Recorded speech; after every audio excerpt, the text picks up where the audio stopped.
I don't know what the score was actually, so I don't know what mood Pat's in. Well, I mean, like when he says he was torturing himself, me and Alec went on the messages like, "What the fuck are you talking about?" So it was like, oh right, yeah, he's watching the. It just sounded like he had pre-planned slots just for self-harm, and I was like, "Oh no, we're in luck. He's Man United have won." Okay. Oh, so Pat should be in a chipper mood today. Shit. I kept thinking this week was Pat's film. Even when I watched it. Oh, you say that. Well, actually, you say that, but Patrick has just left. Oh, what's going on? Sorry. What's that? I got a second invitation, and so I just joined, but twice. So that's why that was. Sorry, continue with your day. Yeah, I had a similar thing with like as Predator, where I kept going like, "Damn, Pat's had a lot of picks this round," and I was like, "Oh no, wait." And that could have easily been a double bill with what he did pick. So it matches up. American Gangster and Grease. No, Aliens and Predator. Oh, yeah. I was like, what a double bill. I mean, were they kind of in this? No, well, I was thinking that's not quite right for the time period, is it? But kind of, but not really. When is Grease set in again? It's like miscellaneous 50s, isn't it? 50, yeah. So this would be like, I mean, I guess if you're talking like the time Bumpy Johnson was during there, I guess it would be. What a name, by the way, Bumpy Johnson.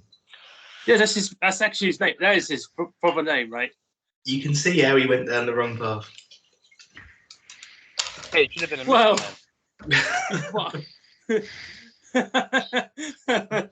Fuck that's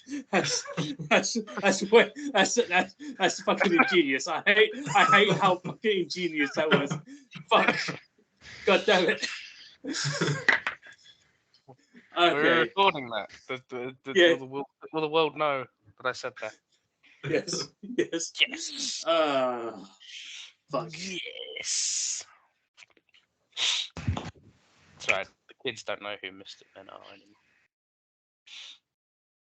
Yeah, I guess that's true. Like, if you was going to give it to the young generation now, they will not know that particular series of books.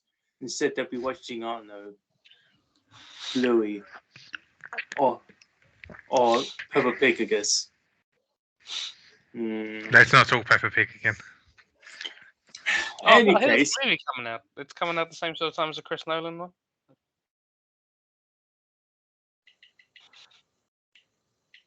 Peppenheim.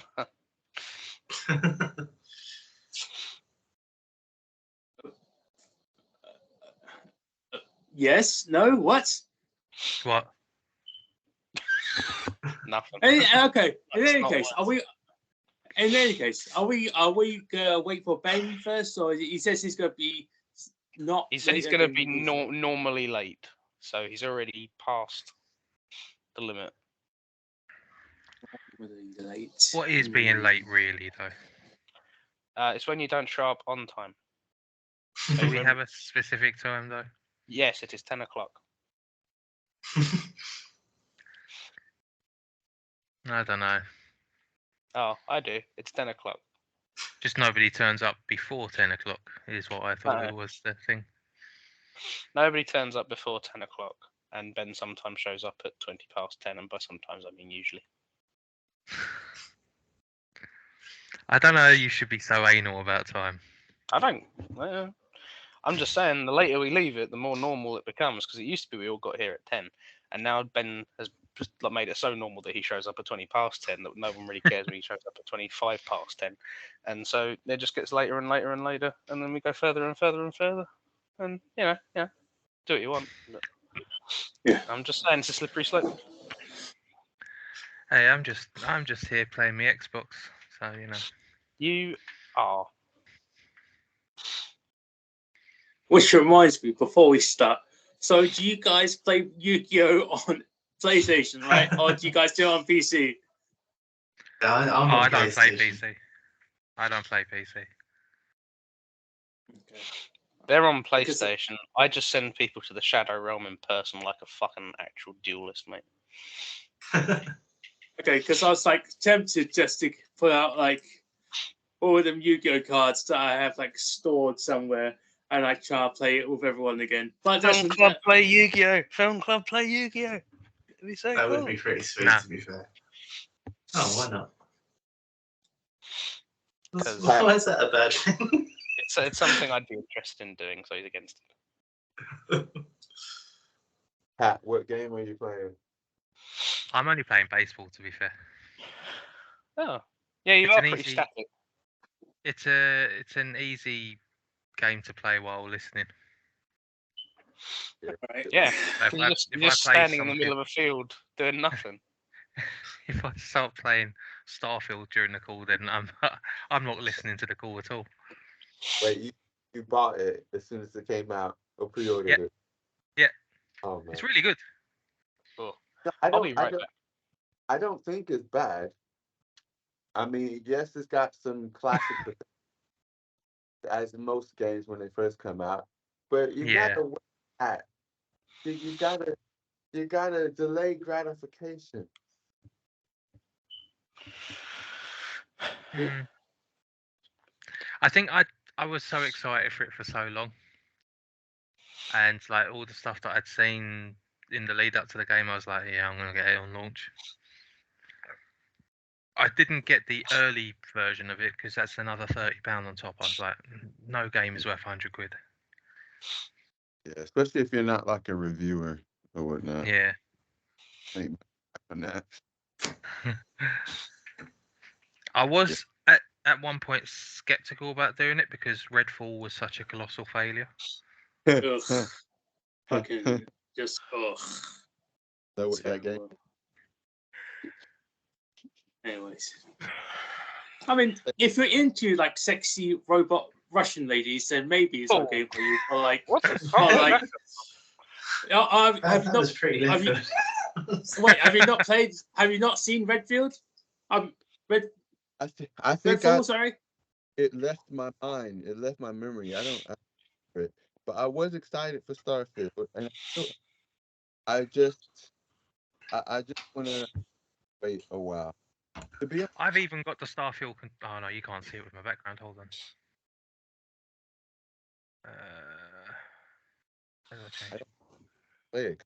I Okay. have an One X, but not an Xbox Series X. Alright. Version. Yeah, I've got the Starfield controller. Even Oh. Okay. Nice. it feels really nice as well. It's definitely the nicest Xbox controller I have had so far. Well, no, don't play Xbox. All right. So But I also have Genital that one war. as well. Oh. Ooh. mm, The Spider- I haven't oh, opened it up yet. I'm waiting for Spider-Man to come out. cool. Nice. I know, I'm such a dork. Let's move on. You don't want us to move on. I appreciate it.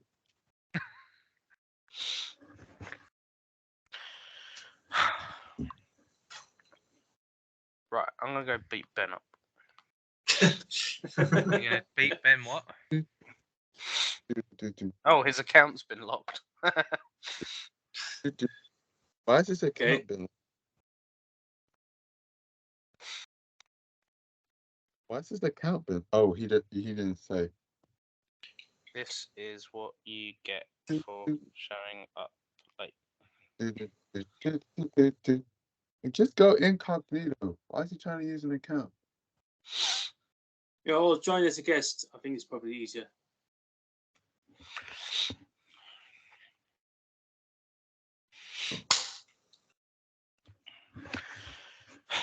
Okay. Well, screw it. I'll just begin then. Oh, this is what we do, is it? Someone gets left behind and we just carry on as normal, do we? It's happened for John and Dan, so yes.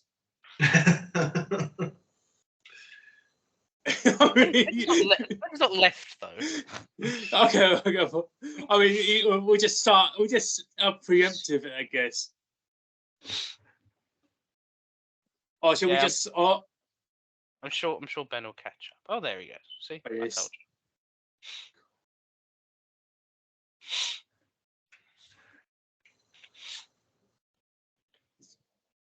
is he?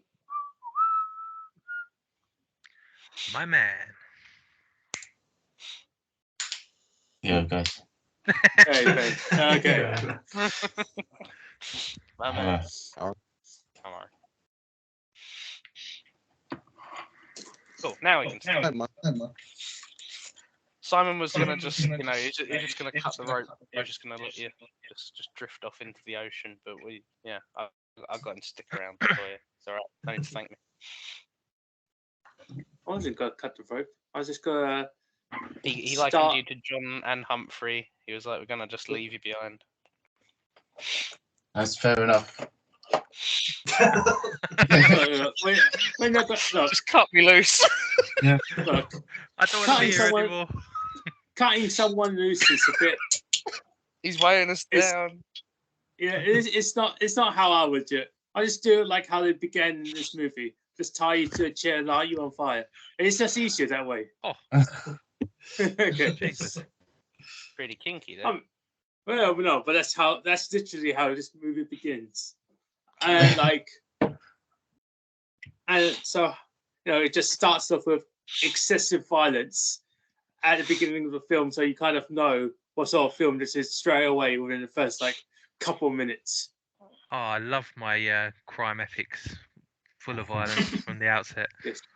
Just so you fully understand the level of violence that this is going to go through.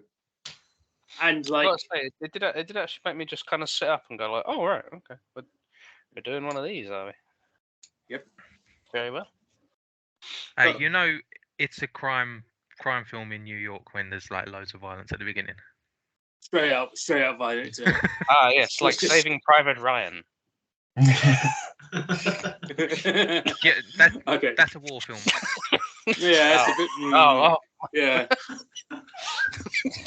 In any case, the reason that I chose this film was mainly because Pat chose Greece.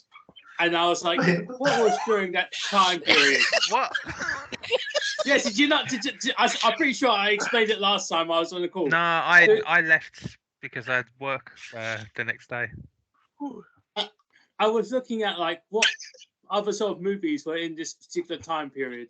I keep getting Greece confused with 70s, 80s, and I'm like, oh wait, that's not quite right. But this was set in the 70s and 80s, and I was like, all right, it's the same 10-year difference, whatever. So this is the reason why I chose this film. I had oh yeah, what other films are set in? Yeah, this time period. This is why I chose this. It's been on my list, but my list is semi-alphabetical. There's the A's and B's are sometimes mixed up, but all right, this is the first A, and it's all right, this is the first list on my list, first A on my list. And I was like, yeah, cool. And I chose it. And I chose it because it's yeah, I know this film is a good film. I haven't watched it for a very long time. I didn't watch it all the way through mainly because I was just on TV and I just sometimes missed the beginning and I just watched the end generally. But it's just generally, yeah, but I remember it being a very good film and that's why I chose it. And all the sort of violence and the story behind it, and that's where it all just kind of develops and sets off is such an interesting story in itself, especially because this is pretty much, I wouldn't say 100% accurate, but it's quite accurate enough, right? So it's some might say it's not even 50% accurate. Some have actually said it's not even 10% accurate. And that includes that was actually said by one of the people involved with the story. I was going to ask if that was a direct quote. He delivered it like it might be, but there was some ambiguity. It was Reed Richards. It was Robbie Rotten. It was what's his fucking name? Bobby Johnson. Richie Rich. No. You know Russell. Okay. Russell. Okay. Richie Russell. Yeah. That's the guy. Yeah. Russell, The actual Russell. real life His Richie face Russell was like, Yeah. this is 10% accurate to what actually Yeah. happened. Which is like, 10% accurate from a guy who's a lawyer, so it's like, it's and she was accurate enough. That is a fair rebuttal. That's So it's like, it's accurate enough. I mean, it's accurate enough that when the police and certain members of certain other drug investigation people from New York tried to sue the movie for defamation, they had to quickly drop the lawsuit, because if they didn't, they would actually have to go and get investigated by other members of the police, and people might get arrested more. So, there's probably a certain amount of truth in this film, and it's enough that policemen had to go, let's not dive too deep into it. Let's just let it live, let's leave it alone for now, yeah. Even if it portrayed policemen as bad people. So yeah, who would want to do that, right? But it's this. That's one of the more interesting things about it for me, because Alec, do you want to say what you told me earlier about the police and the KKK? Oh, apparently, Frank Lucas's cousin wasn't actually killed by police officers. That was killed by a group of KKK members. Yes, but that's all just his testimony. There's no actual reference to that anywhere. So that was something that I thought was really interesting to change, because fair enough, it's just somebody's testimony, but if I don't know, you take it on good faith that he's probably not going to sort of make that up. I thought that was kind of interesting, just because of the history of how sort of, the history of the KKK and the history of the police in America are quite intertwined, right? So I'd be interested to know if there was any intent behind that little change, as a little commentary on sort of them being one and the same. And if there is intent behind that, I think that's really interesting.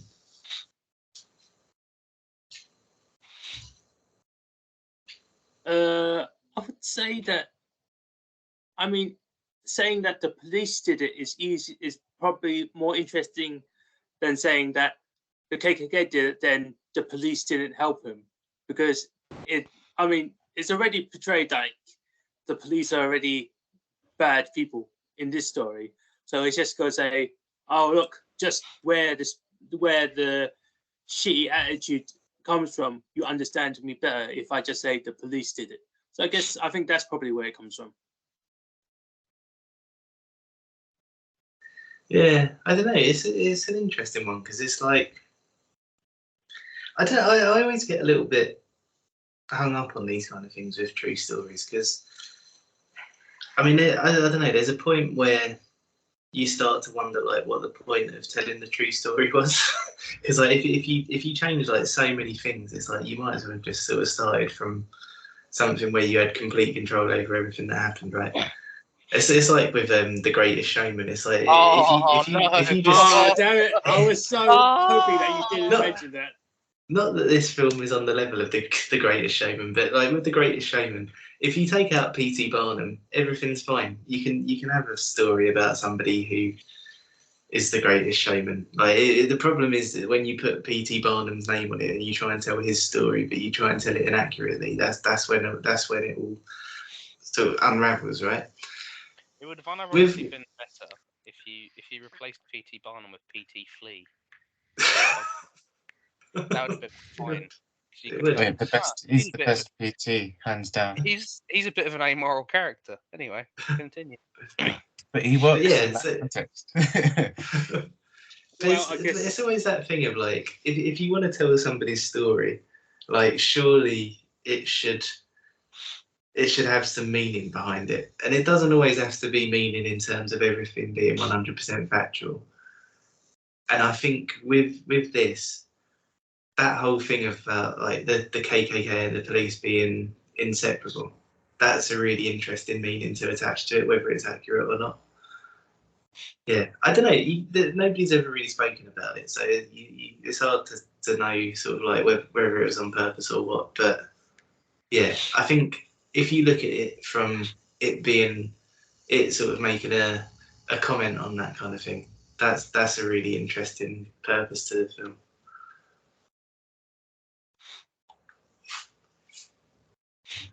Yeah. Was that also your opening statement, or are you gonna make another opening statement? I think. I don't mind making another one. I just thought that was an interesting thing. Yeah, I don't know. Like, so I hadn't seen this before, and I remember when it came out because it would have come out when we were in the first year of sixth form, right? And I remember Jay-Z doing a soundtrack for it. I don't think many of the songs that he did for the soundtrack were actually in the film. But I remember that like it was your schoolmate. I remember him doing the soundtrack, and I remember being interested in it, and I just never really got around to it. I think now I've seen it, I'm a bit like, I don't know, a little bit cold on it, I suppose. I think it's a decent film. Like it's like competently done. I just didn't think it was very memorable. And I think when you stand it next to kind of like every other crime film from New York, it kind of like they all sort of blur into one for me. So in all fairness to it, I just don't think it's my genre. But yeah, very competent. I'm not sure I'm gonna remember it for very long now. Do we want to get Emmanuel's one while he is semi-conscious? Maybe. Yeah, that's a good bet. Can you hear me? Yes. Yeah. Okay, my phone is locked. I'm trying to open it. I open my phone.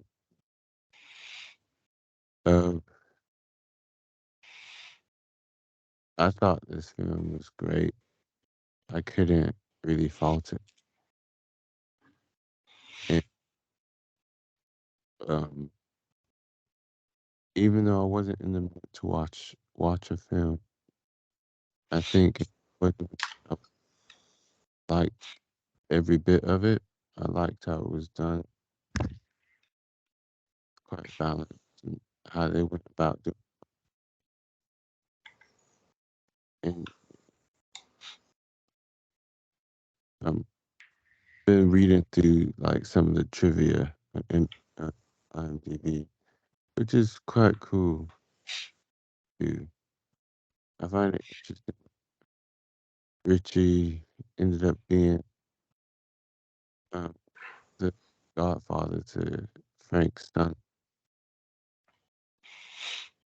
Huh, interesting. But then he also got done with theft and got hard, which is so funny. He didn't take money, he gave this in, but now you're getting debarred for stealing. It's dope. It's funny. Anyway, thanks for picking it. It was really good. It's interesting to think how many other people almost did the roast. There were lots of, and I guess this happens. Rob could probably speak about this, but I guess there were lots of different drafts. Lots of this person's due to write it, then another person. So it's going through a lot of people and being cancelled and brought back. And yeah, could have quite a few different people for the role, and many of them make sense. So in terms of played, I'm glad it was him instead of Brad Pitt, who was still good. I just think Oh, a I lot thought of you meant the to play Frank Lucas. I was like, yeah, me too. Yeah, that's what I thought. I was like, man, me too. yeah, no, I mean, could have had Don Cheadle. There was Will Smith. Oh no, not Will Smith, man. I feel like every time we talk about casting, I go, no, not Will Smith. What am I, Oh. some kind of American gangster? But yeah, I think everyone was picked well. Yeah, Denzel Washington was on from quite early on, even when it got canceled. And him and Del Toro both got their pay because their contracts was play or pay, like pay regardless of whether they actually the film gets made. And yeah, it at one point it was almost Del Toro instead of Russell Crowe. I think that might have worked better, to be honest. Oh, really? Yeah, like I mean, I'm not like I don't know. I don't mind Russell Crowe. Like I'm probably more tolerant of him than someone else in this film. Yeah, Yeah. yeah. I don't know. I think Benicio del Toro's got that kind of like I don't know. I think it's quite easy to distrust him, which I think would have probably helped. Fair enough. But yeah, it was cool. I mean, the fact that it went through so many budget concerns from Universal, and I don't know what the budget in the end was. Obviously, Alec was going to say, but the fact that they filmed it like in was it 180 different locations or something ridiculous. What the It was Really, Ridley was. 180. I can't remember the exact number. You'd have to check the trivia, but he was just like, this was the most at the time when he shot it. He's like, this is one of the most challenging films of my career. Like, there's so many freaking locations, all in the space of around about 80 days. It's just it it it paid off in my opinion because it did help it feel more natural. It didn't feel restricted. Felt like a retelling of something happening rather than a more staged filmic movie. Hmm. The budget was 100 million, by the way. Oh man, I swear it was meant to be like 50 because Wait, the in terms of ranking of like my films, where does the budget rank on this? Like Third is your third most expensive film. Would you like to guess what the second one is? Sleepy Hollow. No. That's Damn your it. fourth. Oh damn it. Age of I reckon it's Tomorrow. one of your shit ones. That's your first. Oh. Guess what your second most expensive film is? Oh, Snowpiercer. Nope. No. Fuck. Please don't tell me it's that shit Anaconda one. Nope. No, I Usual don't know. Suspects. Nope. Damn it. I can't even think about it. Oh wait, The Grinch. Yes. Oh, The Grinch was 23 million more than this film. 23 Wow. million. Bloody hell. That's insane. That's That probably shows just you. for Jim Carrey's wages. Yeah, pretty much right. Oh yeah, Rob. It was shot in like 180 different locations. That's mad. How did they get that? I Was can't. all in America? No, No. The thing wasn't all in America either. There were 5 days. So out of 80 days of shooting, roughly, five days of it or something like that was actually in near Vietnam or in Vietnam. What? Oh yeah, wow. that makes sense. Yeah, I was about to say they probably because like looking at like the scenery and actually the locales, you go, all right, yeah, it's too. It Oh looks a yeah, bit too real, right? I forgot about this. You said it looks too real. Some of the extras who were doing all the moving and all the stuff, the Vietnam whatnot scenes, Thailand scenes, they were some of them were actually involved in the drug running. Wow. Happened at the time. that's kind of that's hilarious. Right? That's like, hey, we need to set a film about like the drug problems in the States. Let's actually film some actual druggies. Yeah. That's just. I guess you don't have to train them. They know what they're doing. Yeah. that's amazing. That's the best way. Yeah. I'm Why just so picturing. I'm just picturing Ridley Scott just showing up at this site, and it's like School of Rock, and he's like, "Okay, who's been a drug runner?" And everyone's like, and he's like, "You're not gonna get in trouble. I'm making a movie."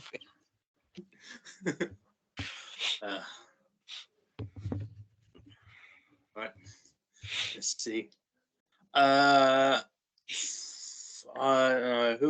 Who else has to do an introduction of Ben? Pat, Alec. Go on, Alec. Since you raised your hand. That was very efficient of you, son. Oh, I feel like the star pupil. Yeah, I really liked this. I thought it was a cool movie. Really well made. I've got some like, I think just like ethical questions I kind of want to ask, and it's all about like it saying it's based off a true story, but we can get into that. We can get into that later. Because it wasn't sort of anything that.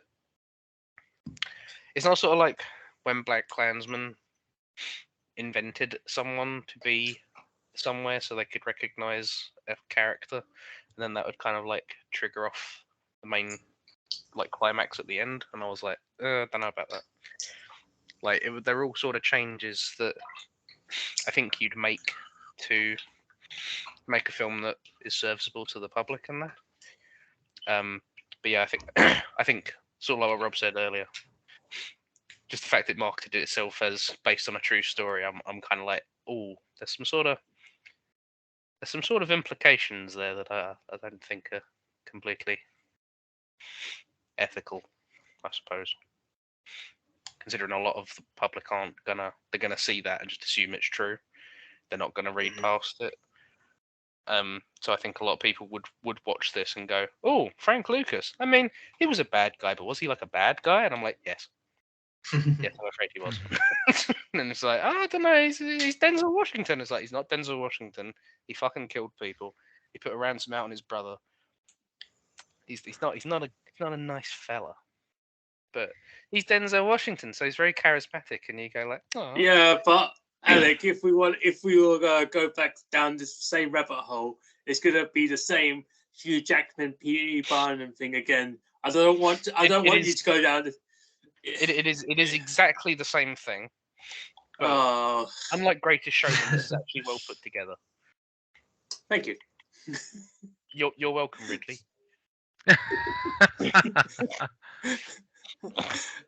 In any case, yeah, I think we'll get into that in a second. We can get into that. So, Pat or Ben? Okay, I'll go. So, this is a film that has been on my list since we started. Basically, like when we first started, I put like a bunch of Denzel Washington films on my list, and this was probably the next one that I wanted to pick, but I probably wouldn't have picked it for a few years. Big fan of Denzel Washington. I just got so many films in it. That is worth mentioning, actually. There were you picked a Denzel Washington film as our fourth film for Film Club, and it has been 174 picks before he was picked again. Wait, which film did he pick? Training Day. Oh, well, okay, yeah. Admittedly, this was Training Day is It's not a slight against him. I just think it's interesting. Like, I don't know the reasoning behind me watching it in the first place. Like, I can't even remember when it came out, but I'm assuming it's just because I'd seen like a bunch of Denzel films and I hadn't seen it. And I didn't actually know Ridley Scott had made it until actually quite recently, Really? which is quite strange considering how much I like Ridley Scott films. But yeah, like I don't really care if it was based off a true story or not. Like I was more, I just enjoyed the story that was put in front of me. Like for the most part, I thought it was just a fictional sort of story. And then I read bits into it, like about the history of it and how it's not really that accurate. But you know, then Ridley Scott has a history of that, doesn't he? Yeah, I guess. Yes. But like I thought the casting was great. Like obviously everyone knows I like Russell Crowe as well. Though his character seemed a bit weird to me at first because he gave off vibes of a crooked cop, but actually wasn't. But still, I quite enjoyed the aura that he brought to his character. Ben had to remind me that Idris Elba was in it because I completely forgot. Oh No, I yeah, didn't. absolutely. Oh, And what was that, Rob? What was that, Rob? What are you saying about Idris Elba, Rob? I didn't forget he was in it. I was very aware that he was in it. I was as aware that he was in it as he was. I was as aware that he was in it as the film's HR department was aware that he was in it. And I like the fact that he played a knobhead in it. I thought he played that quite well. But no, like there was nothing. Well, nothing too much that I had fault with. Obviously, where I didn't know it was a true story at the time, I did think it was quite strange where Denzel's character committed all these atrocities. He killed people in broad daylight. He was running a drug racketeering thing in the middle of Harlem. He had control over most of the police, and then he gets done for it. But they're like, "We'll cut your like 80-year sentence down to 15 if you out all these guys." And then now he's best mate to the police guy. In that respect, it didn't really make much sense, but because I enjoyed the vast majority of it, you know, I was willing to go with it. They did But actually no, become friends, like in real life. well, yeah, at that time, I didn't know it was a true story. I just thought it was a writer just went to blank page and was like, "This is going to be my film." Nobody can But stop no. me. But no, And then they get in a car and then they fly off into the sunset, and then Russell Crowe's going, the Australian way. I said in the call that I had a problem with the end bit. That made literally no sense. The best thing about that was I thought you was referencing The Room, and then and then I was like, oh no, Grease actually did it. But like when me and Ben went to see Equalizer 3, like I was going through like all the Denzel films that I'd seen, and I was like, I can't really recall a film that he's made or been in that has been bad. And I think that's just a testament to how good of an actor he is and how well he selects his roles. But there was a thing like when he was younger, he had this thing where he'd ask casting directors to give him roles that Harrison Ford had turned down.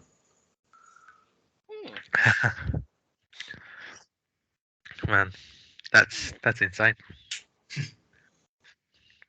So what you're telling me is he's a big Harrison Ford fan? Maybe. Yeah, I mean, I suppose it implies that. But yeah, excellent pick, Simon. It was probably my favourite pick of yours, just ahead of Live, Die, Repeat. Yes. Okay. Yes.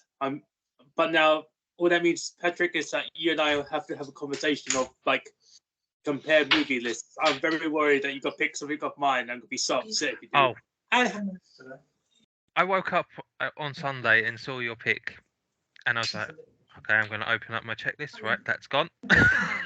okay, yeah. Yeah, you and I will have to have a chat before picking certain films, especially films from other places. Anyway, Ben, what's your opening statement?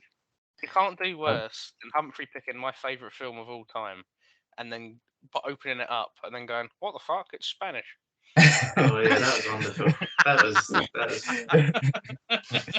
He country,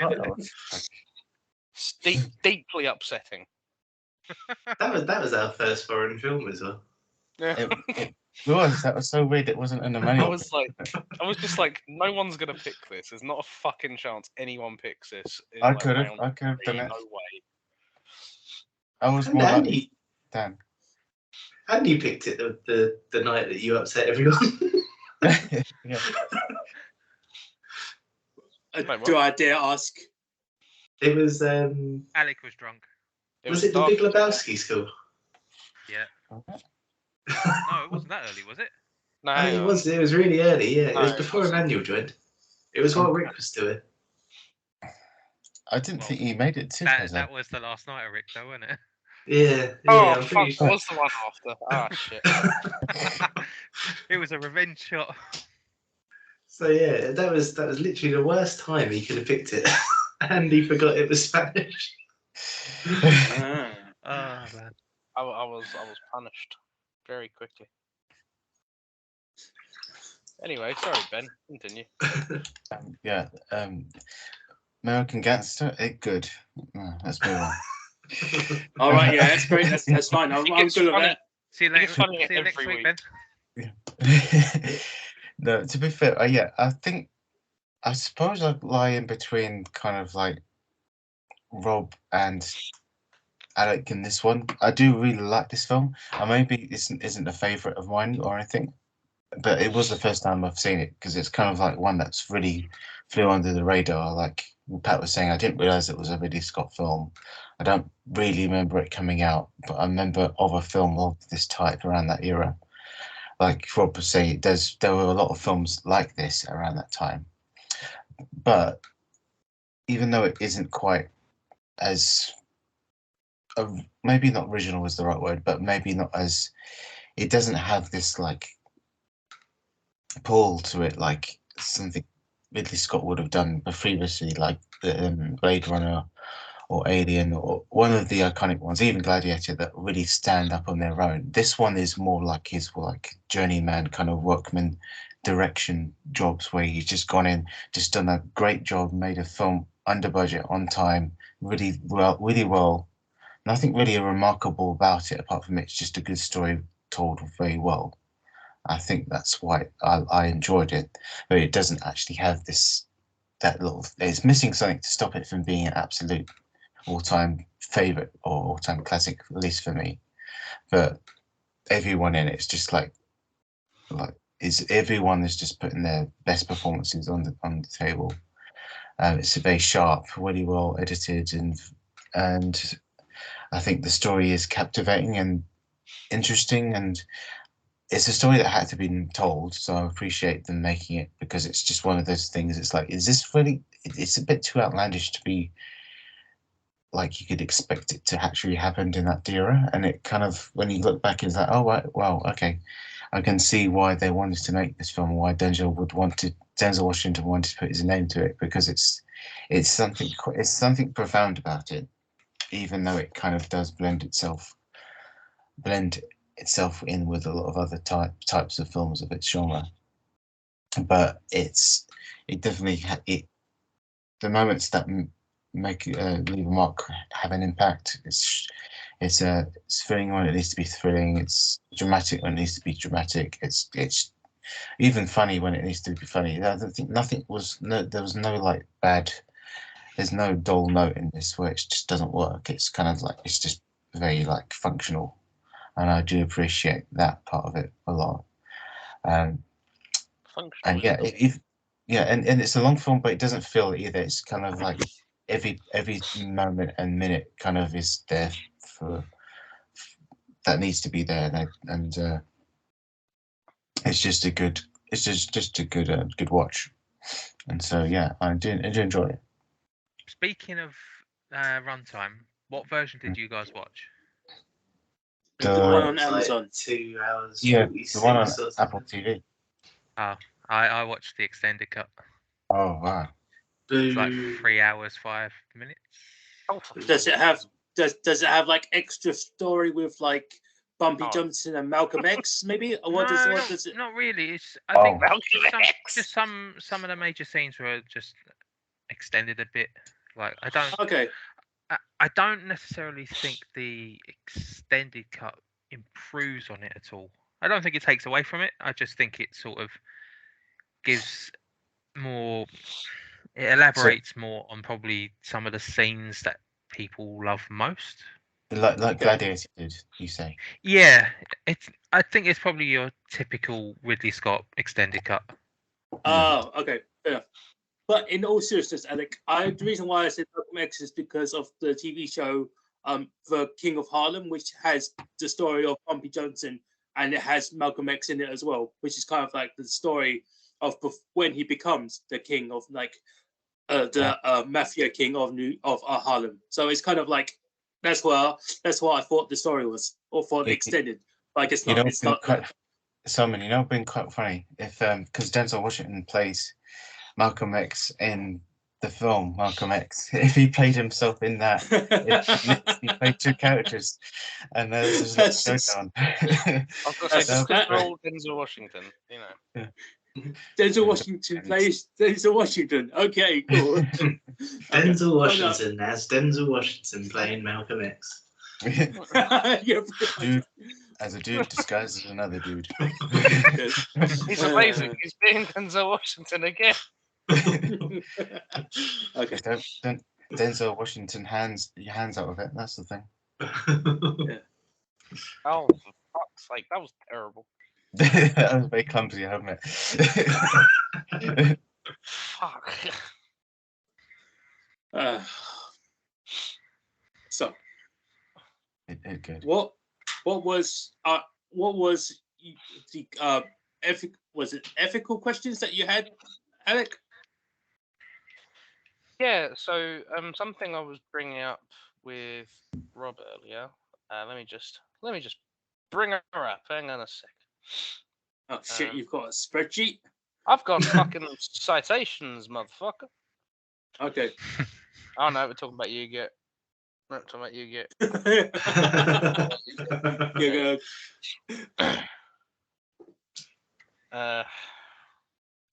Fuck, it's so tiny. Okay, hang on. He's talking about his penis. Classic. Sorry, I've now With demonetised a us. fourth-rate dick. Oh. But Alex talking about his deck again. In the movie, Lucas is shown ruling an international heroin empire with an iron fist but having a serious soft side. Roberts is shown as a straight arrow at work, but cheats on his wife and loses custody of his child. The parts in the movie that depict Frank as a family man are ludicrous, Roberts told the Post. They did it for dramatic purposes, you know, to make him look good and me look bad. Roberts says the portrayal of his relationship with his first wife is offensive. For one, they didn't have a child together, although the film shows them in a custody battle. But Roberts' main beef is with the studio's depiction of Lucas as almost noble. Among the exaggerations or plain factual errors, he says, are Lucas being moral with his family, modest in dress and behaviour, and a straight dealer in business. Roberts called one scene in which Lucas holds his family members' hands in a prayer at a Thanksgiving feast sickening. Sources have said Lucas manipulated his family, bringing them from North Carolina to work for his drug business, and even put out a contract on his own brother. That's just like a little bit of it, but like yeah, my thing is like it's based on a true story. A lot of people, it's for a wide audience. A lot of people in that audience are not interested in reading on. They are just going to take it as face value and go, oh, I guess there was not some small factual inaccuracies, and it's like everyone involved in this who saw this film come out, and this is Frank Lucas, this is Richie Roberts, this is the judge, this is everybody. Everybody went, that's not true. there's even the guy who Josh Brolin was playing. He was going, I'm still alive, actually. That didn't occur. Okay.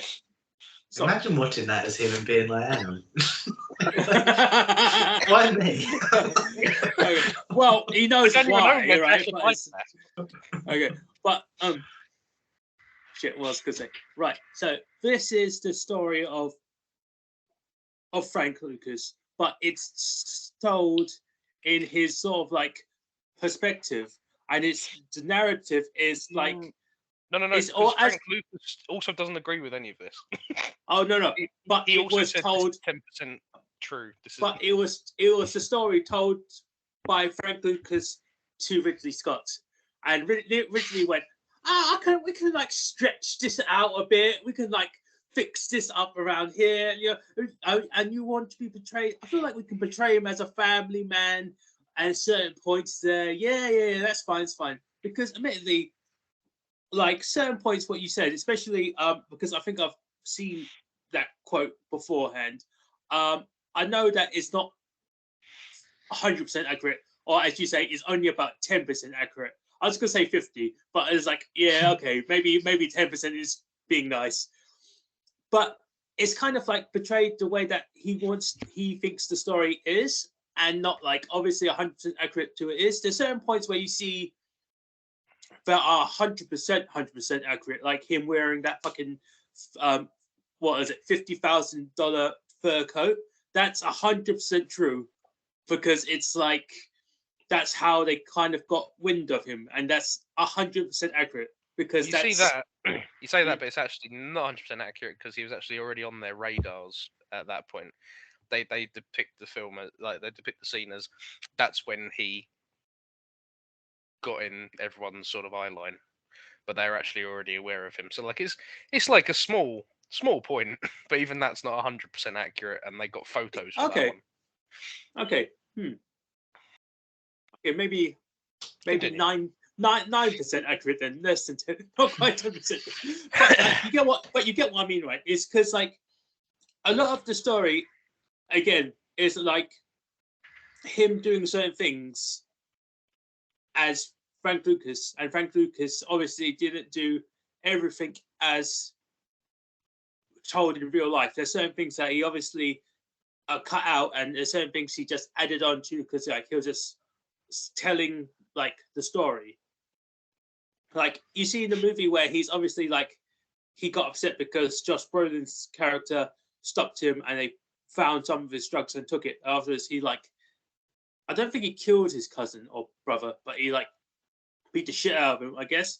But it's like, okay, that I can understand where you would get like him actually putting a hit on his other like on his like brothers and cousins and his family. That's where there's like certain truths behind it. Obviously, every time there's based on a true story thing, you should always take that with like a grain of salt because it's Hollywood. Fucking come on now. Yeah, it's like Jesus Christ. It's like nothing in Hollywood is 100% true, or they can say it's true, but it's like from someone else's perspective. Absolutely nonsense. But in any case, I feel like for this film, like most of it is kind of spun through certain narratives, with the general plot points being this happened for sure because we had pictures of it. If we twist it just slightly, it makes it a bit more interesting, which is what I guess as a director would do to make sure that your film is a bit more, it captivates the story just a little intertwined, I guess. I think this is the thing. It's designed to make it digestible, and because I remember when you picked it, I was like, we've had like 5 Ridley Scott films now, and I hate 2 of them because they're really, really fucking overlong, and it's just this and then this and then this and then this, and we've got 2 that I really, really like, and it's The Martian and Alien. And it's like, but I thought this is definitely gonna fall into the camp of this is really functional, but I could not give one fuck about it. But so when I watched it, I was like, oh, that's actually quite interesting. I do actually really like this. It's a very competent film. And then hearing all the differences, I'm like, why was that decision made? And it's like, oh, you got to make Denzel a bit likable. So while you're going to have him shooting people in the street and dealing drugs and all this, he's going to be a drug dealer, but like who has a standard, and he's And it's a certain level of charismatic, right? Because if he isn't, he's not going to be a good main character. Well, he's got a family, and he's going to bring them in. And he's going to buy a house. He's going to give it to his mum, and he's going to be happy and laugh. And he's going to try and get his nephew into this thing, And like he's deeply upset about Bumpy dying, and he hyper focuses on Idris Elba, who's being a dick about it. And it's like, whoa, Denzel's not being a dick about it. I like him more than that guy. And it's like, yeah, I'd have shot that guy too. Yeah, fair enough. He was a right fuckhead. But then you start showing him to be like he's an ethical drug dealer. He's got a brand and he wants to make sure the customers getting what they paid for and everything. And you kind of go, oh, he ain't that bad. And it's kind of designed to make you do that, because if he's too bad, then you're gonna go, I don't fucking like this guy. What the fuck? So you have to kind of soften the punch a little bit.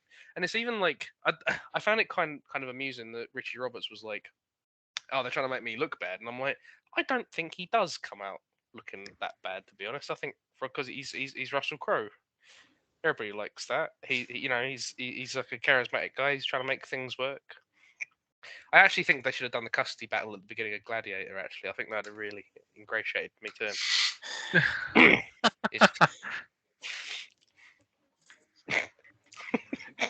I love that point. No,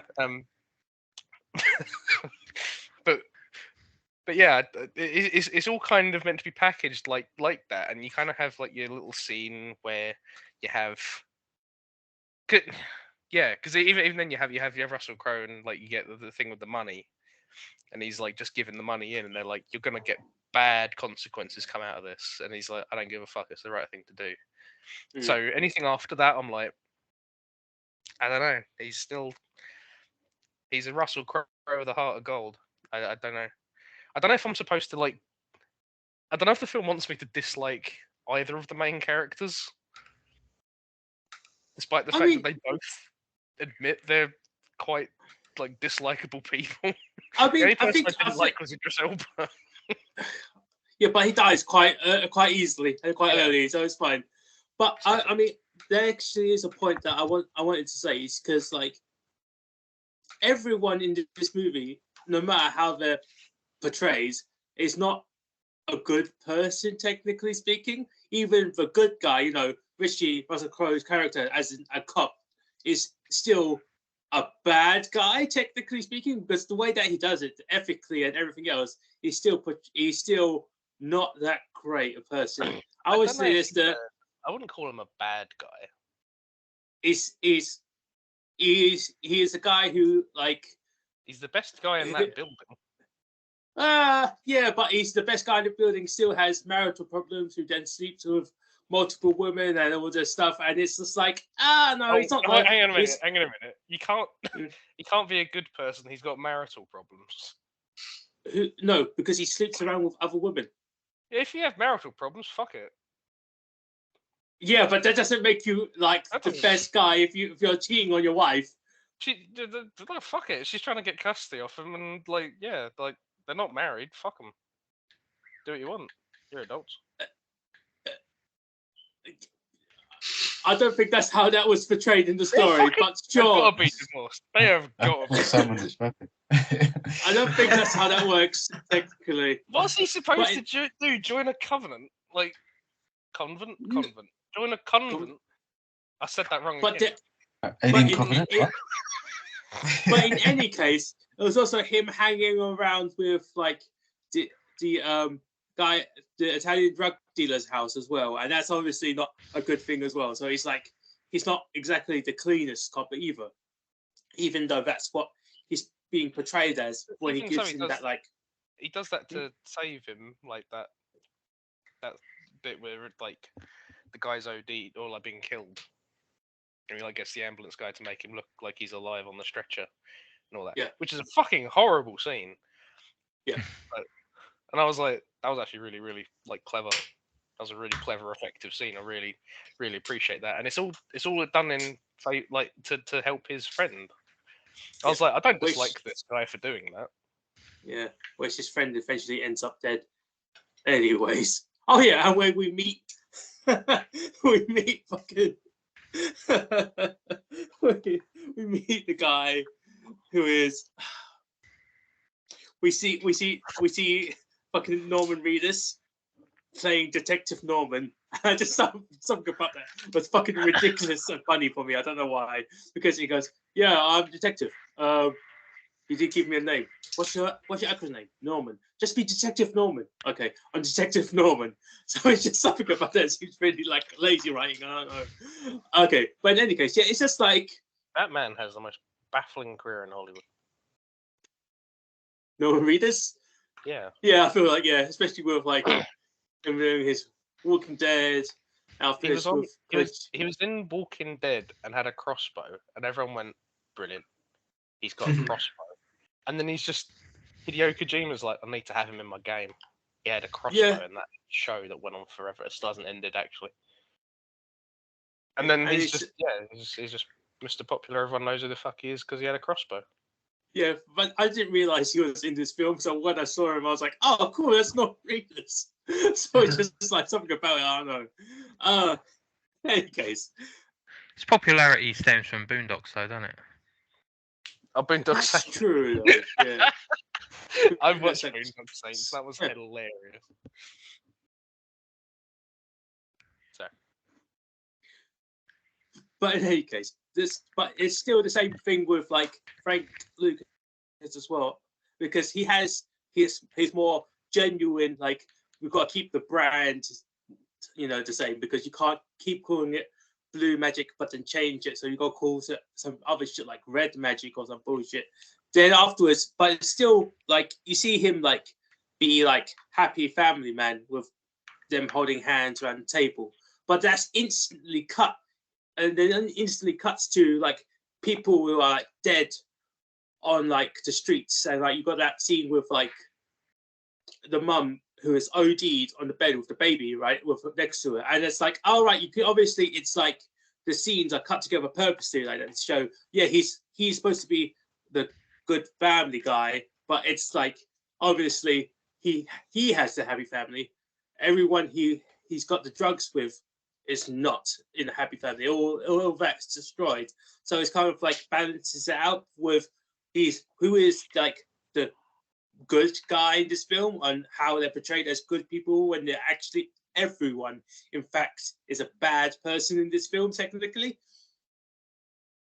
But the worst person in this film is probably still Nixon, because he's just you see him for like 10 seconds and he's still the worst person in America as well. I don't but know. That's another. I think it's Richie Roberts because he had marital problems. That cunt. No, he's still a bad person. But like then again, Nixon also has marital problems as well, because it's Nixon. Got you red-handed.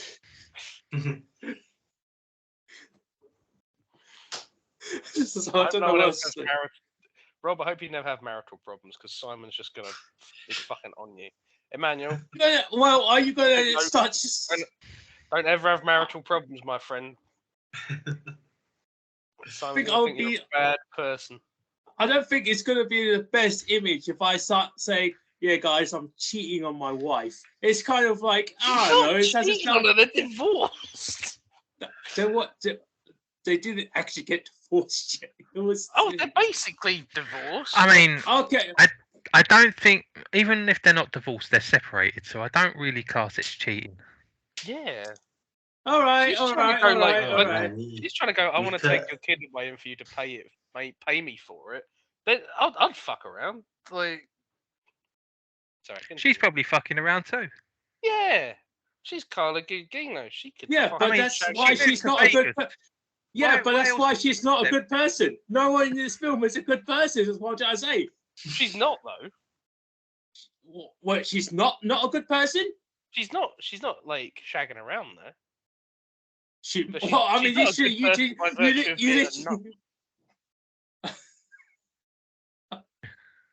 Okay. Sorry, you were going to say something, Rob. Oh, I don't know. I was coming down. Oh, fuck it.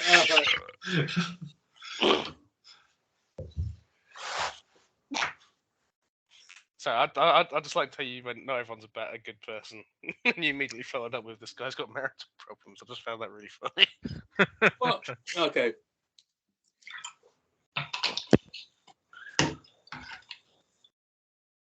So, in any case, let's go into like next set of scenes when Idris Elba got shot in the face. So, Rob would have liked that one. I that don't wish scene, harm on him. I just wish a better acting skill set. did he act like a good person to get shot in the face in this movie? I mean look, like, You can say yes. He didn't have So- marital problems. my issue with Idris Elba, right, is basically because of the live action. What one was he in? Jungle Book. So every time Idris Elba was voice acting, if you would like to be so generous, every time he's voice acting in Jungle Book, it sounded to me like he was badly trying to read a bedtime story.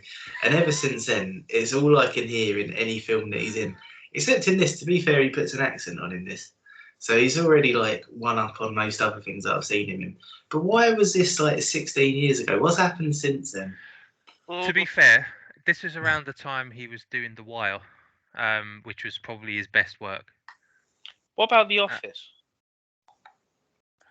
I'd say Luther and The Wire is best. I prefer Yeah. him in The Office. I think he's very good. No, I think The Wire is probably one of the best American TV dramas I've seen, and he was outstanding in it. I couldn't watch it. And obviously Luther is like the best thing BBC have put out in about 20 years.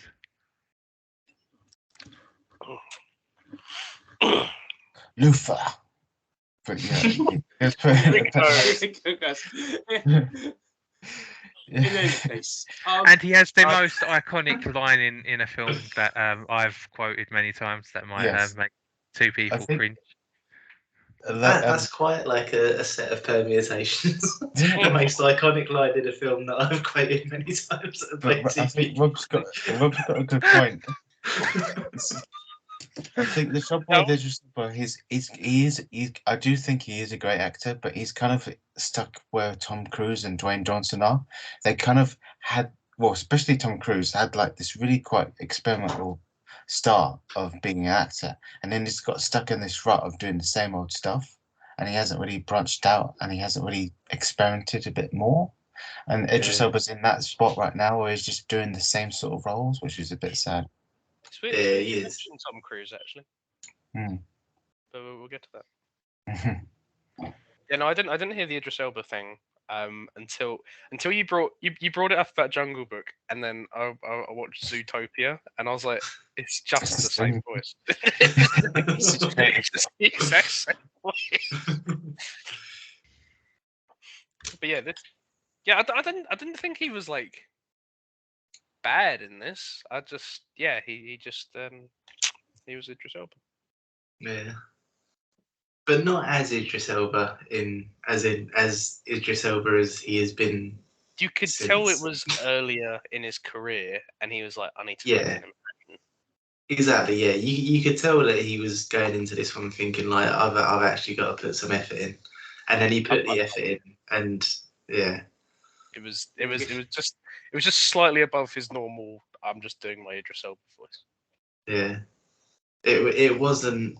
I'm an Asgardian from South London. That's that's true. Yeah, I mean, like, I don't know. It's like, I mean, he obviously knew that in the script he was going to get shot and like he's going to be killed off fairly early in the movie. So I was like, oh, might as well put in a bit of effort into it. It's got Denzel and Russell Crowe in it. Might as well try to at least do a bit more acting as well, just to bring it up. But then again, You gave me an image of like, have you ever seen that? what is it, Teen Titans? I think where like there's a scene where I think it's like Green Lantern and the Flash, and one of them says to the other like, "Oh, Batman's here," and he's like, "Batman exists," and then the other one's like, "Yeah, he's over there." You just go, Idris Elba would be like, "Russell Crowe exists. He's over there." You thought that was good until I pointed it out. I thought it was hilarious. Like, that's an extremity of good.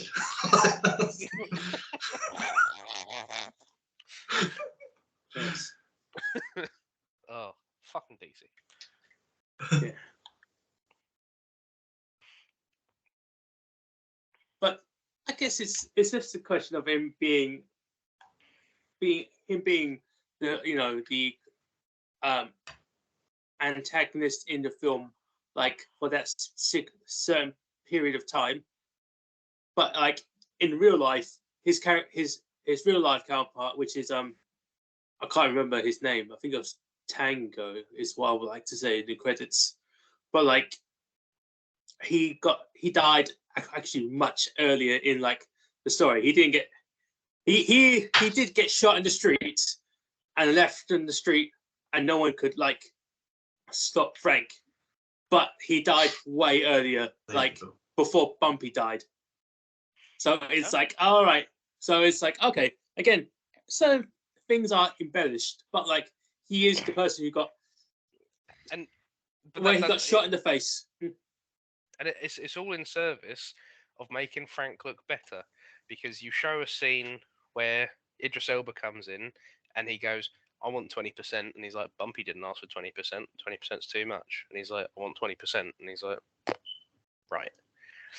And you show him being unreasonable, so Frank can go, "Fuck you," and he's now the reasonable one. So like, even in your brain where you're going, Frank's just shot a bloke in the middle of the street in broad daylight. Oh my fucking god! You're still going, he will be more fair than that guy though in criminal terms. So like, I guess I like him more. He does look a lot better in comparison. It's just another little Hollywood thing. Yeah, that's true. And I feel like it to make him look better than. I also would say that it made Frank a lot more like cold and calculated as a person or as a character, I guess, because he shot him and like everyone panicked, but he afterwards put away his gun and walked slowly back into the cafe and sat down and like, so where were we? It made him feel a lot more like untouchable, if you know what I mean, because like it's obviously like he shot the guy. No one's gonna rat on me. Do you know who the fuck I am? I'm Frank Lucas. No one's gonna do shit.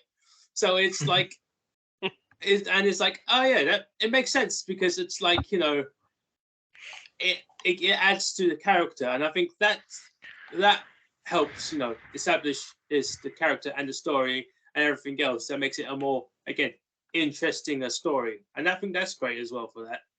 Interestinger. Oh, sorry. Did I say interestinger or more interesting story? I don't know. You said that like it was a German word. Did I say interesting? Interesting. It's okay. I'm sorry. I thought you were saying it as in like it's. Oh, more interesting -a hyphen. Yeah, exactly. Yeah. Was that what you were saying? It also might be because I'm like on the laptop as well, so it doesn't know. And do not know entirely. It's all right. You're not on trial here. It's fine. In any case, his name was Tango. So when he got shot, you can go, when you've been tangoed. So that's like Yes, I need to just smile from Ben and you to shake your head. That was perfect.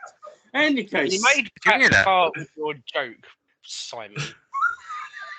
Wait, I thought you said that. That was so bad. You activated Pat's bowel. That's interesting. Huh? You know when you've been tangoed. Oh man, that sounded like a Christopher Nolan bass drum. You've activated my bumhole. Okay, I'll never make a joke again, ever again, because I don't want my jokes to have the power to activate your butthole. Jesus. We should make a Chris Nolan parody film, but just instead of a Hans Zimmer, it's all just Pat's Far. Oh man. Okay. Oh, Uh, Oh dear. Oh, I think I was the only one who noticed that. notice what? You sprayed air freshener. Yeah, that was a bit of a God damn. This course You should is say- sponsored by Febreze. You're supposed to like your own brain. No, it's Airwick. Airwick. Oh, the sequel to John Wick. It's the one where he's in Yeah. heaven. That's when John Wick kills someone with Airwick. That would be something to see. It was like, damn right, I'm back. Anyway, Ridley Scott's American Gangster. It's good. He's seen enough of these now. He's just like no. Too much parts again. So, I mean, there's like, I guess you guys have been talking about how, well, actually, I guess Rob, you've been talking about you don't generally like this genre of film. I guess it's like, do you know any other sort of like gangster films that you can think of that you kind of watched and thought are better than this, or like are they all generally the same? It's not necessarily gangster films though. I mean, there's quite a few. I don't know, like in the wider. Like, the thing is, like we've been talking about sort of similar films to this and how it's like typical Ridley Scott in one way and all of that kind of stuff. But I think another interesting thing about it is that this kind of like biopic about sort of like a true crime story that isn't exactly a true story and all that kind of stuff. That's basically, and especially directed by Ridley Scott, is basically a genre of its own now. Because you've got this, you've got like House of Gucci, All the Money in the World. Like there's so many films like this that Ridley Scott has done with such a similar kind of approach and vibe and whatever. Like with House of Gucci, like one of the weirdest things about it was that he didn't consult anyone from the family when he was making the film. And it's like, if you've got access to these people, why would you not talk to them? And I think that's somewhere where, like I was saying earlier, to be fair, it's where I kind of think, I guess I kind of search for the meaning behind it all. And I'm never really sure what the meaning is with this kind of thing, because if you're changing things, I guess if it's what you were saying, Alec, about like if you're changing things to suit a wider audience, then I'm kind of like, well, I don't know. I would hope that there was a better reason to do it than that. But yeah, in terms of like films that are similar to this, yeah, it's that kind of like it's Ridley Scott's new thing, I guess. these kind of like true-ish stories. Who's doing? Is Ridley Scott doing Ferrari? I know it's Michael Mann, isn't it? Yeah, that's right. He's doing. Yeah. Michael Mann's doing that one. Yeah. I think Ridley's doing 2 films next year. 2 again. Yeah, he's well, Napoleon and Gladiator 2. Oh yeah, Napoleon's another one. I mean, to be Two fair, same like, films. I mean, like to be fair to Ridley Scott, like you can't control like what your marketing department does, but on like the Napoleon posters, it's all like, oh, he came from nothing and he conquered everything, and it's like, no, he didn't. Like he had a very privileged upbringing and he didn't conquer very much. He's Napoleon. Well, I mean, is he at least Italian in this film? In the film? Yeah, he's Joaquin Phoenix. Yeah, but is he Italian? Does he have an Italian accent? Well, we Because don't know. I don't think he does. Wasn't Napoleon French? No, that's the biggest thing. He's definitely not French. Okay. I didn't know. One Okay. interesting thing. I'm Napoleon glad isn't Pat asked that, his 'cause I name didn't know either. Oh, that. I'm Okay, sure never mind. French. No, it's Yeah, not. I It's, don't know. Sorry. I mean, like, I guess it's just like, I only ask that question is because, like, certain films, like, I guess Ridley Scott or not, it's just like certain like films of this sort of like genre Ridley Scott. have that thing about, it's always been about like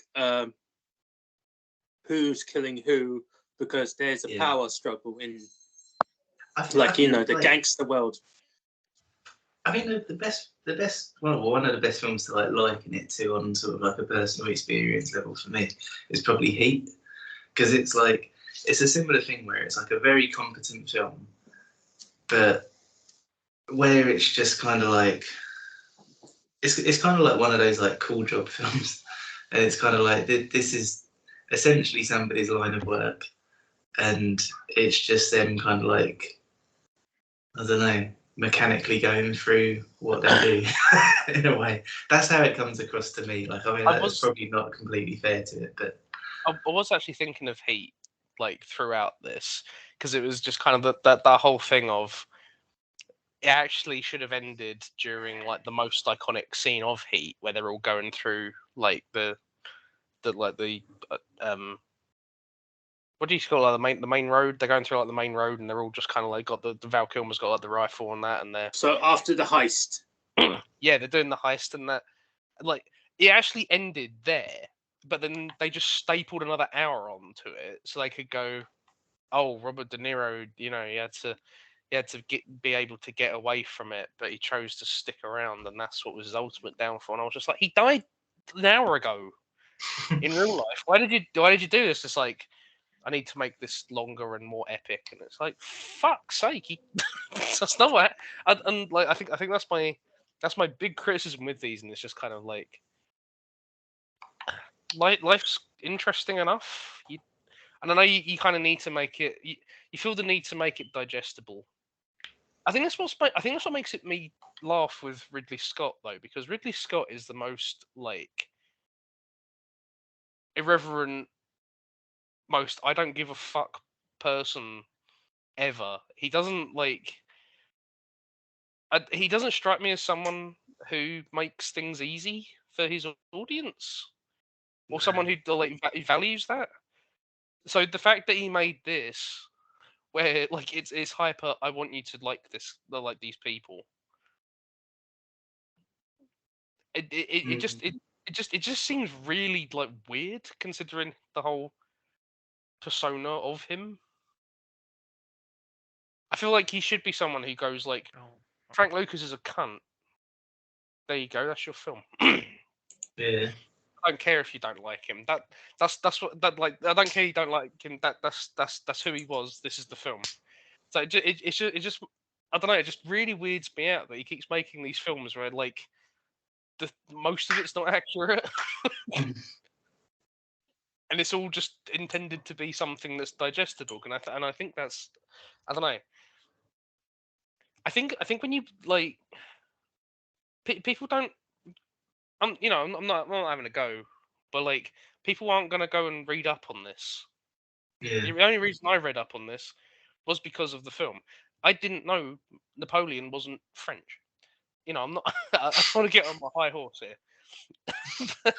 but like, if you present this stuff as true, this is how people are generally going to go. Like, okay, I've just consumed history. Yeah. So the fact that it's like not even 15% true, like, I just find that to be something that's kind of, for lack of a better term, like I find it a bit unethical. It's not quite the right word, but they I think actually there was another one that I sent you actually where the cops filed like a fuck it defamation. Yeah, they filed for defamation, but the lawsuit was dismissed. District Judge Colleen McMahon noted that the intertitle that appears at the end of the film, stating that Lucas's collaboration led to the arrest of many corrupt DE agents, was wholly inaccurate in that Lucas's cooperation did not lead to the convictions, and I find that it would behoove a major corporation like Universal not to be not to put inaccurate statements at the end of popular films, since it's owned by a major news organization, NBC. And I don't think she's wrong there, because I think if you if you make this stuff just easy and digestible, you kind of lose a lot of the truth of it. But then you kind of have people leave with the public perception. Frank Lucas was all right; he was Denzel Washington, and Robbie Richards, My Richie man. Roberts, he was Russell Crowe, and they were both all right. And it's like, Yeah. don't know. Yeah, it is a similar thing to The Greatest Showman, isn't it? Because it's kind of like, I don't know. Yeah, if you only watch The Greatest Showman, that is the one. You're not going to believe me on this. Sometimes I feel a bit bad and I ruin a film for someone. That is the only one where I feel 100% justified in ruining for people. People are like, oh, it was a really nice film. It was a really nice film. And I'm just like, yeah. Do you know who P.T. Barnum is, though? And they're like, what do you mean? And I just tell them about P.T. Barnum and they go, fucking hell. Okay, right. Ooh. And I'm like, good. Because I don't want him to be known as a starry-eyed dreamer who just wanted people to laugh. I want him to be known as someone who took advantage of disabled people That's for fair. So like money. Rishi Sunak. Yeah, like Rishi Sunak. Yeah, he is that. He is BT Sunak. Yeah. Oh man, that would boil my piss if they made a film about Rishi Sunak like that. He's the Did greatest you You know say showman. that bore they'd or probably boil? do something like that for Boris. That's Jesus. Rob, probably- did you say bore or boil? Oh, No, it was definitely bored. I was considering but- bored, and I was like, no, there's no chance I would feel bored. I'd be incensed. yeah. You know, what Alec was saying about the whole true story thing, I think there's a good point he has there, and I think we all kind of agree. I think it's kind of like when you take a story to how much of that story is original and how much of it is based on like when I say original, based on the writer's own ideas versus real life events. So it's kind of one of those things where it's kind of, I think the Coen brothers did it the best in like something like Fargo, where it's just like the events in this were real, but we in the quest of the survivors we changed the names and changed other things. So it's kind of becomes like this weird fable in a sense that it's based on something that may or may not have happened, but there's this illusion of like this kind of like in between state of like, is it or isn't it? I think I prefer it when stories do that, or than they straight up tell you this is what happened at the end titles of the movie, and this guy did this guy did this for that in this year. So I think when he kind of like kind of bookend it with like real facts, it kind of makes you feel like, okay, everything I've seen before is 100% true, when it isn't the case. So the facts at the end kind of like pull the rug under your feet a bit. So you're like, oh wait, I don't know what to think now. That the writer did take a lot of creative liberties, but it is true, but it isn't. So I don't know what to think. So it's like, Because Frank Lucas, like the information he gave led to 100 drug-related convictions. The thing that I found doesn't specify they were like police-related, but he did get 100 people convicted. But it's not quite the same as saying he rooted out a bunch of police corruption, which is more important than drug-related.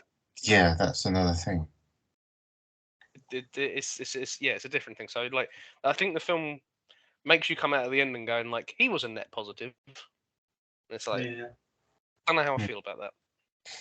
Yeah, there's a There was grey area. another thing I wanted to say. The other thing I wanted to say was about the drugs when they said about cutting it up and that. Because he was like, I want people to know what they're buying. And it's like, he cut loads of shit into his drugs. Like, he was not... like, he was about as bad as everybody else, like, for this. He didn't have, like, a gold standard... He wasn't Walter White. Like, he was cutting loads of shit into his stuff. So, like, yeah. But again, the idea that he was like an ethical businessman type. But Yeah, that's the it's- thing, isn't it? It does kind of like cross that line into like, why didn't you just make a character up? Tell the story that you wanted to tell, which you told anyway. Just You know what film did the biopic thing really, really well? Hmm? It was Pride. yeah.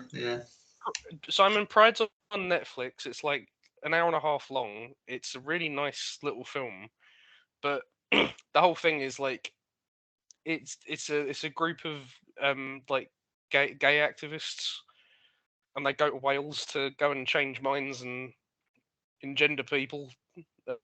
Shouldn't have said engender. It's going to be confusing. They go to like encourage people to their side, but like they're all Welsh, so they don't have a computer between them.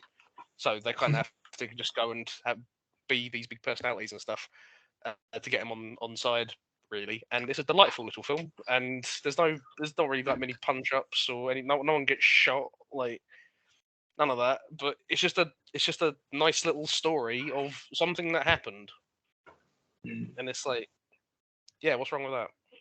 So was it based Not on a enough true violence. story? Based on a true story.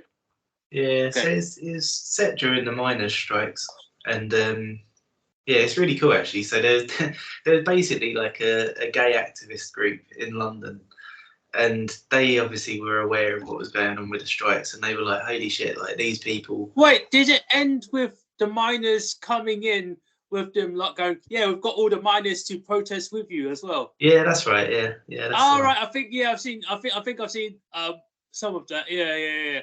Well, I Yeah. guess like, but But you didn't have to was fabricate anything. You just said what happened, and you hired people to act out what happened, and you had a nice film, and it was accurate and to what occurred. And it's like, yeah, okay, there you go. Yeah. so essentially you are fine of it being called American Gangster, just not with the actual names, and it not being based on a true story. If you want to just keep everything that you've already done and change Frank Lucas's name to I don't care, So if and you okay, Russell Crowe's so name to I don't care either, and you just change all the names and you just make your film, I don't give a fuck. Like whatever. okay. So The fact that they so went, if this is this guy and this is this guy, it's okay like, oh, okay. you kind of just misled people. So if we removed based on the true story and in the beginning and of him being called Fred Lucas, I know, for the sake of it, just for the sake of it, like, and you just said this is Fred Lucas, yes, yeah, not anything to do with the other guy who's called Frank Lucas. He's Fred Lucas, Frederick yeah. Frankenstein. Well, I've never heard of Frank Lucas before this, so yeah, go for it. Fred Lucas, let's do it. Okay, so you're saying essentially you kind of preferred that they removed it's based on a true story, and they said, yeah, it might have similar events. We don't know. Would you prefer that? Yeah. Okay, so I guess it becomes a question of like we need to think of some weird gangster related names for like all the characters, because like even in the movie they already got some fucking weird names. Oh, because you've already got the Mr. Men. You got here comes Mr. Clever. Ooh, call in Mr. Strong. He'll do you. And it's just like, hey, here comes Mr. Grumpy. It's just Joe Pesci. And he comes. Yeah, but it's like it writes itself. Like, yeah, but you have like you need to have like names, but you have to have like their character traits or some weird like thing that they do. Like I've got yeah, no, you've done it. It's Mr. Men. Mr. Tickle's in jail. Mr. Fast, he's gone. You know, these all little Miss Chatterbox. We got to encase her in cement blocks and chuck her over into the pier. Like it's done. I need to write this. This is great. Yeah, I mean, like you got like, do you have someone who's cold and called Ice Pick Paul or Benny the Bishop or Vinny Two? No, it's just these were the names. I remember I wrote them down because so one is called Vinny Two Socks. I want to meet Vinny One Sock, admittedly, just to see what he was like. Say, so, that could be anyone. Everyone wears two Yes. socks. Yeah, so it's like if it's Vinny one sock, I can imagine it, but like Vinny Could you two imagine socks. that being? It's got, what Could do you you imagine mean? that being your mobster name? You boring bitch. You wear two socks. It's That's like, your whole identity. don't forget Johnny Tight Lips. I ain't saying nothing. I mean, yeah.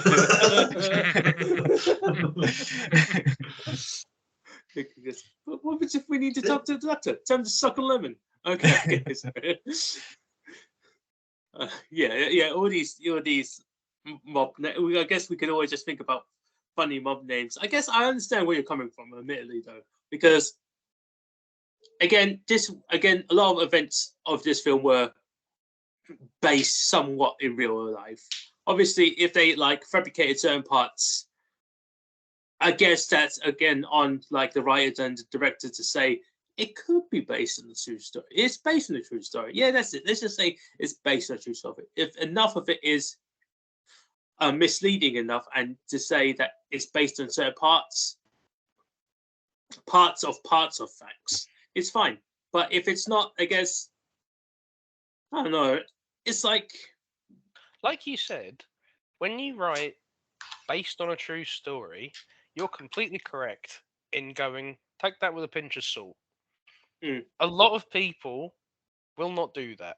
They will see based on a true story and they will hear true story. And that's all Yeah, they'll I have to take. explain that to people a lot as well. I'll be like, okay. based on a true story could be literally one line of fact built around 99% lies. Like, just don't buy into true story so much. Whoops. I guess that's also. I guess admittedly I did fall in that trap because I saw pictures of him in that fur coat. I went, all right, yeah, that's the parts that they were based on a true story. I didn't realize that they had information on him already. I guess that's also a thing I had that the you fall opposite on. thing because I saw him put the. Honestly, if I ever become a gangster, I am hiring someone to just stand there, and I'm gonna go. What do you think? And if he says no, I'm gonna do something different. You're gonna Because whack him. no, I won't whack him. There's a reason. I'm paying him more than I'm paying myself, because he's gonna keep me out of jail. Because if I'd have shown around and gone like, I'm gonna wear this giant fur fucking suit and hat combo my wife just gave me, what do you reckon? He's gonna go, I wouldn't, and I'll go, fair enough, and I take it off, and I just wear it in the house. That's what I'd do. But that exact moment, I was just like, this is what happens that causes all the problems. I was like, wait, just Alex, seeing I that, think I was like, just seeing it, I went, this is what's going to cause all the problems. It's not a character thing. Like, I can see him doing it. He did do it in real life. He did do it. So I was like, okay, like, fine, I guess. But I'm just like, as soon as I saw it, I just went, this is where it all goes wrong. I know it. Alex, did you realize you were just quoting like super villain tropes, right? Because it's like it's called. I think it's called the Trusty Lieutenant, and it's like you go Trusty Lieutenant. What do you think? And he's gonna go, no, don't be stupid. I know you're the super big boss bad guy, but don't be stupid. You're right, Trusty Lieutenant. Let's not be stupid. So you did super villain tropes. That's fucking hilarious. That's fucking hilarious. Just still love you. Just wear it in the house. Don't wear it out. Definitely don't wear it at this place where everybody is going to be. Definitely don't do that. Just it's a nice coat. I will grant you it's a nice coat. But yeah, just don't wear outside. Yeah. And then just I'll pay him $300 million a day to just keep me out of jail. Okay. So, I don't know. I feel like, generally speaking, this movie was quite interesting. There were like certain things. What was it that someone says? I don't know. It's like weird things that people have compared. That this film felt very like a fellow to them because of like the betrayal, the portrayal, sorry, of not the betrayal, the portrayal, sorry, of black men rising to power, but then getting betrayed by a lot of white guys. And I was like, all right, I guess that's not really how I think how Othello played out, but sure, if you want to say it like that. But it's then like, I see where what? Sorry, that was a hilarious little confusion there. Just like it reminds me of Othello because of the betrayal, and I was like, yeah, sorry. Well, no, yeah, but Portrayal. the portrayal. Sorry. No, that's not. But It I works have both a, ways. it works I was both, like, both ways. betrayal, that thing that Othello is widely known for. That is what the story is about. Betrayal. It's a betrayal story. It's, Yeah. it's a tale about betrayal. Sorry, portrayal. Yeah, but I don't think anyone gets betrayed in this movie. Yes. I don't think anyone gets betrayed in this movie. Not really. The cousin gets betrayed.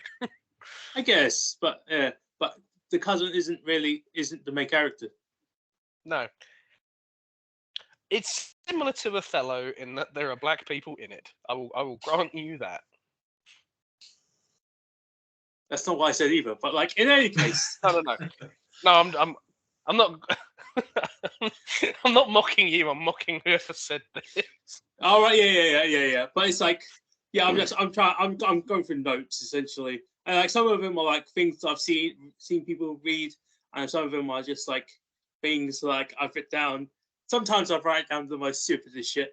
It's like I forgot like what sort of time period that this movie was set in, because there's the scene where Russell Crowe goes, "A microwave? What's a microwave?" And I'm just like, I saw that and just like laughing because it's like, all right, yeah, because this is fucking like early like 70s, 80s movie. Like they don't have the concept of like microwaving food. I thought that was so cool, like just to have that in there, because microwave, that's just something that's existed forever. There's always a microwave somewhere, and you kind of don't go like, oh fuck, that was probably just like a 50s thing. Then when that came about, they probably didn't have that before then. It's just not something you ever think about. Yeah, which Like- is like I guess Napoleon which makes it being funny. In my Oh, say defense. it again. Like Napoleon being Italian, in my defense. Okay, yeah, but it's like, yeah, it's just something I saw, and I was like, oh, it's just something you don't think about, and it kind of makes it like interesting to see it. Then let's go take a moment and go, this is a time when people didn't have microwaves as an appliance in their house. I was like, yeah, sure. Yeah, sure. It's just like, I don't know. It's just like something about it is just like, it was kind of like it adds to the movie in a way that I didn't really expect it to. And I don't know. So there's a lot of like bits of the movie that always have like oddities, because again we're going through like certain parts that aren't like historically accurate. But I feel like generally speaking, it ended on like the reveal of like how he transported the drugs were kind of like generally told as kind of it was accurate as well, because from what I understand, they actually did have the drugs transported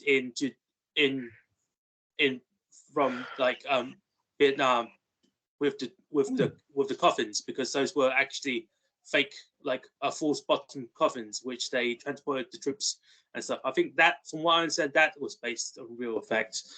And like, Well, yeah, that's false bottom coffins make the world go around.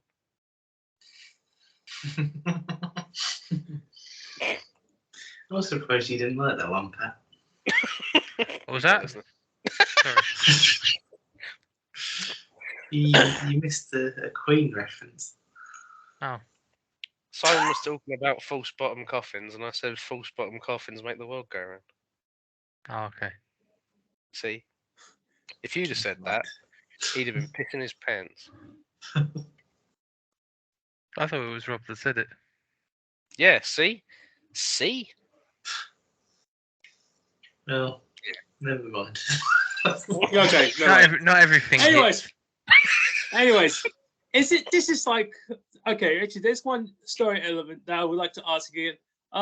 Wait, who did the film that was the dog fighting in South America? Again? Manual. What was the name of that film again? I don't know. I don't want to know. Amores Perros. Amores Perros. You know, it's just I don't know if it's just like a trope in itself or it's just a thing that everyone seems to do. But like when the big drug guy tells you, you know, maybe you should like quit over your head, or when like the dog ringleader guy goes, you know, you've won quite a lot of money, maybe you should stop.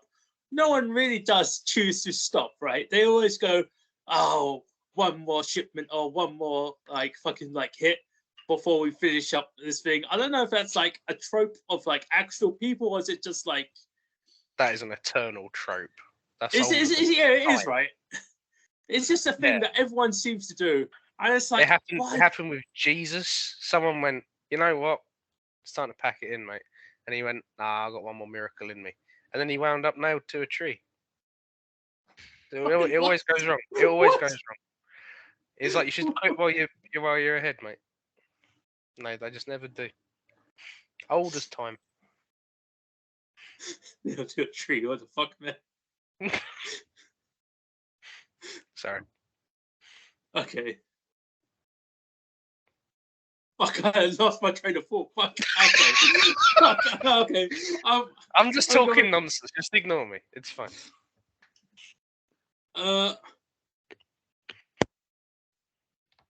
No, I completely lost where I was going to go. I was going to make something. You were saying about whether it was a trope of human people or if that's a trope that. Yeah, I guess. Yeah, I think it was something. I was going to say something like, is it? I feel like our people were just like that. I guess like if you had the chance to stop, why wouldn't people stop? I guess is what I was going to ask. But I guess like if it's a trope since Jesus got nailed to a tree, as I quote you. I think it's like I guess it can't be helped, and if that's it, I don't know. I don't even know what else I have to. I was gonna say I guess it's a question of like, do you guys have any like favorite scenes? What a segue that was. That was. You guys got any favorite scenes? I feel like Pat's raring to go. He's got some favourite scenes. Come on, Pat. It's a 3-hour film. We're not going to get them all. You know, oddly enough, the shooting of Idris Elba was a great scene for me. That sounded biblical. I really like that. The shooting of Idris Elba. Like it was just the little build up to it, and he's walking up to him all cocky. He's like, "What are you going to do? Shoot me?" And then he just shoots him in the head. I was like, "Oh, well, that shut you up, didn't it?" That shut you up.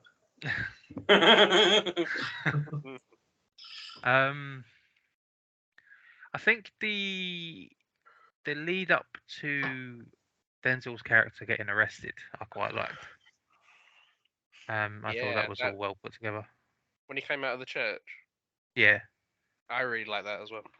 Yeah, I really like that scene. One scene I didn't like though was the brutal killing of the dog just to find money. I think it was a bit too off the nose. But that's the thing. Ridley Scott's shooting style, he likes to show everything, and then there's some scenes that can be quite distressing, and that sort of is one. Even as someone that's never been a dog owner or wanted to be like an owner of an animal, it's still quite distressing to see. But like, there's so many other scenes that I really enjoyed, and I think the scene I just mentioned with him coming out of the church, I think that was probably my favourite scene in the film.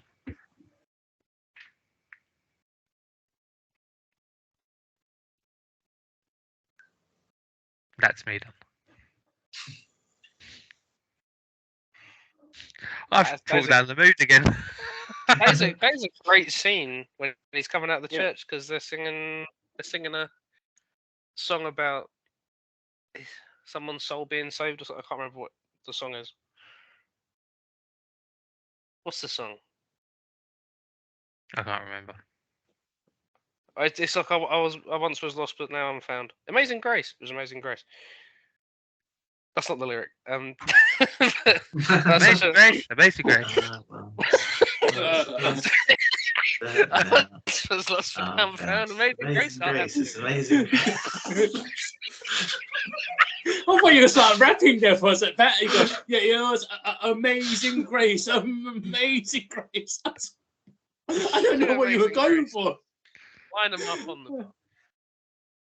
No, yeah, that is such a cool little thing because yeah, it's against his will. I really, I think I really like that. Just kind of going like, your soul has been found, and he's like, shit. It's like just divine justice. Yeah, I really like that. I feel it's a shame because I feel really bad for the police officers because the guys.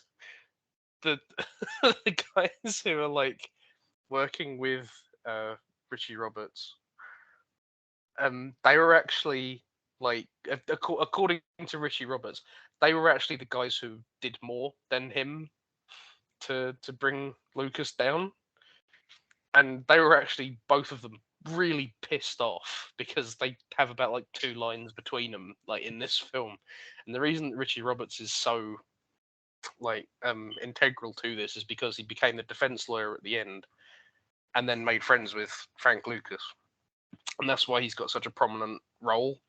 But he was like, if you were to talk to him about it, he was like, I had a very small very small role in bringing down Frank Lucas. Those guys did a lot more, and yeah, they were really wound up that they were the kind of peripheral police people doing stuff. But yeah, that is still a really cool scene. This is the thing with this film, because I go, if I was just seeing that in isolation, that was really cool. And then you learn more about it and you go, ah.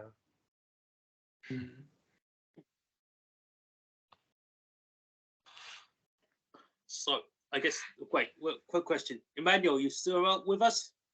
Not a chance. He No, left just moons ago. yeah. He Yeah, hasn't no, I said mean, like, a word hours. yeah, well, no, okay. It was a question of like, you had to try. If he's not, it's fine. So I guess, anyone else for favorite scenes? Our only hope is if Camilla's in the room for some reason. I don't know why she'd be watching this. And then she wakes him up.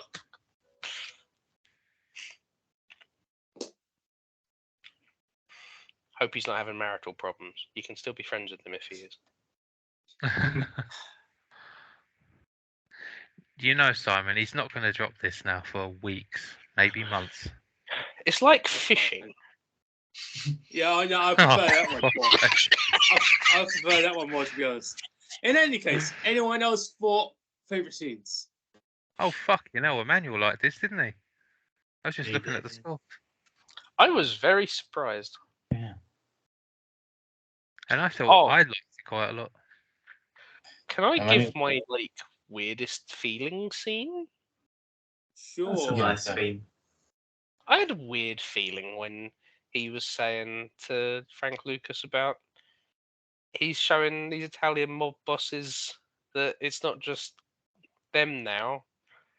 It's people like him, and you know he's representing progress because he's a black American gangster, and I was like, he's making progress. He's symbolizing progress, and I was like, ooh. I kind of get what you mean, but I kind of feel a bit. It's kind of quite feel a bit right. weird. Like it's Yeah, it's a bit- I feel It's- weird you're it's- calling it progress. yeah, I get what you mean because it's kind of one of those things where it's like I think I see your intention and I think the intention behind it was good, but it's maybe misdirected. And I also think it is possibly a bit of an Oscar bait line, to be honest. Just like, well done, you've made progress.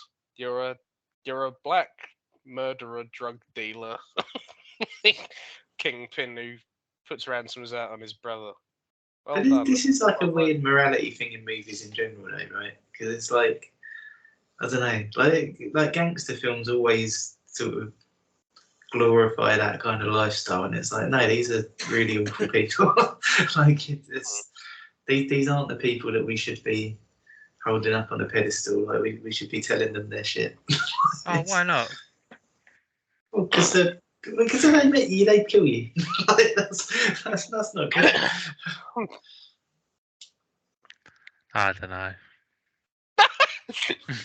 It was based on a true story. He was Denzel. I mean, Joe Pesci seems like a nice dude. I don't know. I wouldn't trust him very far. I don't believe that. You can't keep your eye on him enough because he's too small. You'd be like, where's he gone? man. Oh, fuck. Oh fuck! Plus, if you've ever seen Home Alone, cool. Oh shit! I haven't seen that in as years. Joe Pesci. Damn it! I do have a Joe Pesci film on my list. Fuck. I What have have you another done? one as well. Oh, I have another He's not. two. He's not above picking Christmas films in the middle of the year.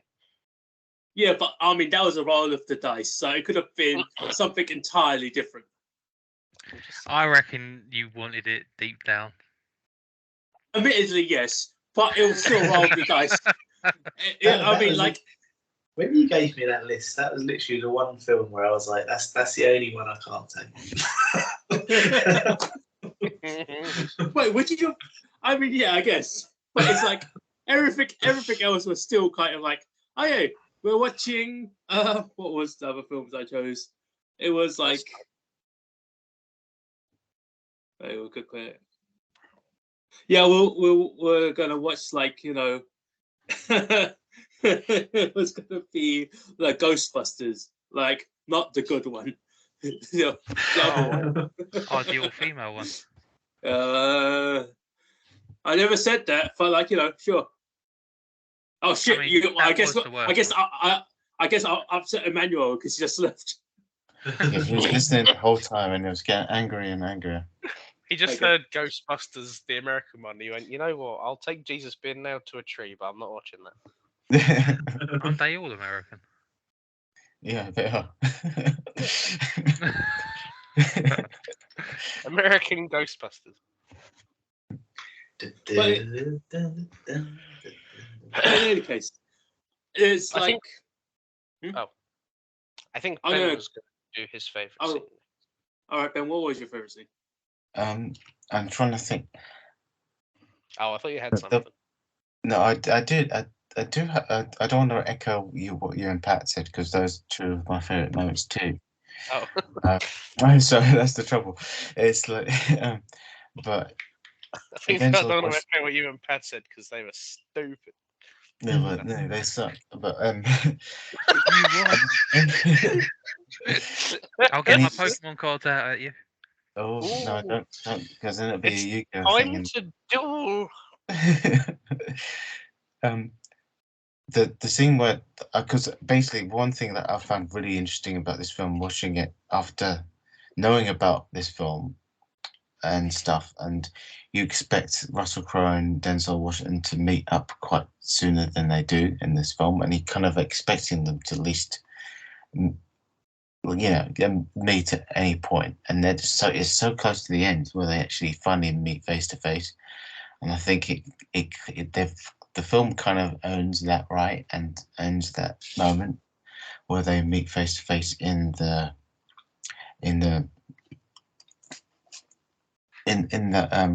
conference room or whatever you want to call it, I suppose it's an interrogation where the deal is set down and kind of like the ultimatum he gives him and what the two of them have to mutually agree on. But I think both of them, how they play off each other, just kind of makes it work and makes it like earned, and it just makes the film kind of come full circle that they finally meet each other, because they're kind of like this apparition that they know of but they've never seen, in the sense of kind of like Usual Suspects that Simon picked, where you have this like underlying kind of thing in the background, and then you finally get confronted with it, and it's kind of like, oh well, this is who it is, but you're not disappointed, but it's different than what you expect. But that's the meeting of the minds. They're both kind of geniuses in their own way, but they're both mutually kind of respect each other, much like the two main characters in Heat as well. So there's those three films have got like this interesting triptych going on, where they've got this similar kind of like main characters that have this cool like duology. So I do that thing I did like the most because of how they executed it. So yeah. Nice. Yes. Yeah. Roberto. I really don't know if I've got a favourite scene. Oh, that old gentleman. No, it's kind of what I was saying at the start, because it's like, I don't know, I just didn't find it, I didn't really find any of it very standout. It's just like, Ouch. no, I don't mean it in like as a slight, like, cause it's as I was saying, like, it is a very competent film, and it's very like, you know, there's not really, like, other than the stuff about it being based on a true story, but kind of not. Like, I don't, like, there's not really anything that I can take away from it. But I think this is the kind of film that I tend to struggle with a bit more, because it's like, if there's no kind of like, I don't know, strong feeling one way or another, then it just sort of like glides through, and it's sort of, I don't know, I feel like I'm already forgetting it a little bit. Because yeah, I at least thought, because like, you know, the bit where he's like prop the eyes open and bandage his head up and wipe the blood off his face, and the guy's like, he's dead, and he's like, I know he's fucking dead. We need to get out of it. That was one where I was like, shit, me, like, that's pretty rough. That's, you know, but Yeah, no, it's just I'd say like, that was that one. yeah, I don't know, but I suppose it's a few things for me. Like, it's it's a kind of genre that I don't generally get on with anyway, so it's already a bit on the back foot, I suppose. But yeah, I don't know. I suppose I just found it all a bit. It all kind of like glided through without really leaving much of an impression on me.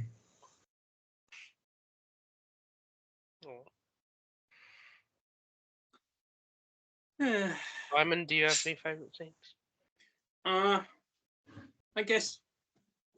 Speaking of it, I guess it's I like, saved you for last because I was sure you'd have some.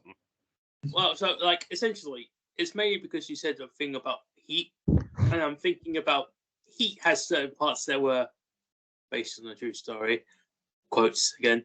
But it's like, it's the scene that it was just like the two actors just in the like in a room or in a restaurant in Heat, I guess, and they were just talking. And I guess that's always been like quite pivotal parts of like most of these sort of films. It could just be two actors just talking and having a very interesting talk, and just like you generally get captivated by that interesting talk, because it was just him like saying, "Oh, so you've got me now. Well, what else is it? You finally caught me. What else is there that you could really do to me? I mean, you can take my stuff, you can take it, but you feel like, but that's not really what you really want, though. You don't want just me, is it? Because no, I want to catch all the other cops, because you know I'm the good guy. Oh, but so you want to catch all the other cops, right? Okay, then we'll make a deal. And it's like, you know, there's the whole. It's just like, again, it's just talking between two characters, but it's like the context of what they talk about, and like the general like attitudes that they have with each other makes it interesting.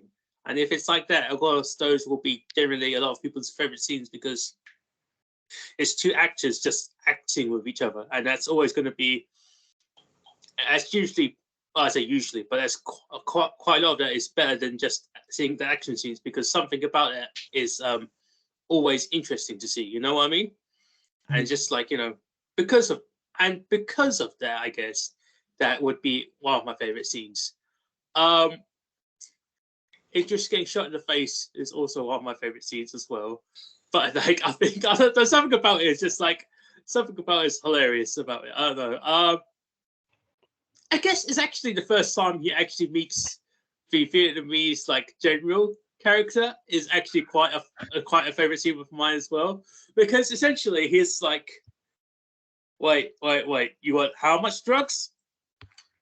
And you want to pay me in cash now? And you're saying you could get more drugs, but how are you going to get it into America? That's my problem, not your problem. And like the general is just like, this guy's a fucking nutcase, but he's got money. So I guess there's no problem with me just taking a nutcase's money. Yeah, sure. I'm just going to take this nutcase's money. Yeah, sure. Shake hands. All right. If you come back, great. If you don't come back, it don't matter. It's just something about that interaction was quite funny. I don't know what it was about. Just going, yeah, shake hands. We'll take your money. You take the drugs. We'll part our ways. Cool. Just something about it's very simple. Like, and I think that's the first part where he goes, my man. And I think about it, there's something about that. It's like, yeah, my man. It's like, yeah, that's great. Look at Ben's face light up as you do the meme. It's the iconic meme. Yeah, man. The iconic meme or the ironic meme? Both. A bit both, yeah, actually. Yeah. So it's something about that makes it like it.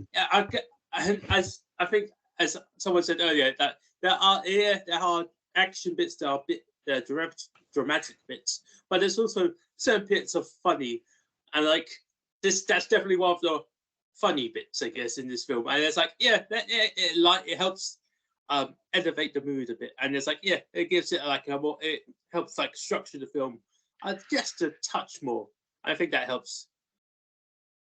Yeah, so those are like my favorite sort of scenes. It kind of like, it helps like add to the movie, and it helps like get to the points where it had to get to points of, and it helps round out the movie. And once you get a slightly more rounded out movie, it's a more enjoyable watch.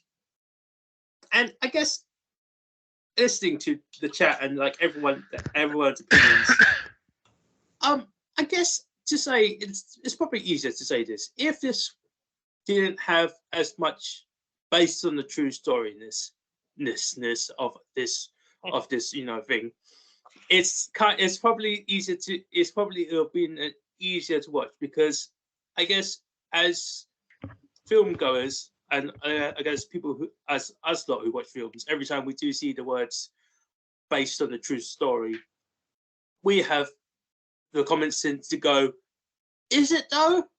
Maybe not. Okay, as long as and I guess not everyone has that.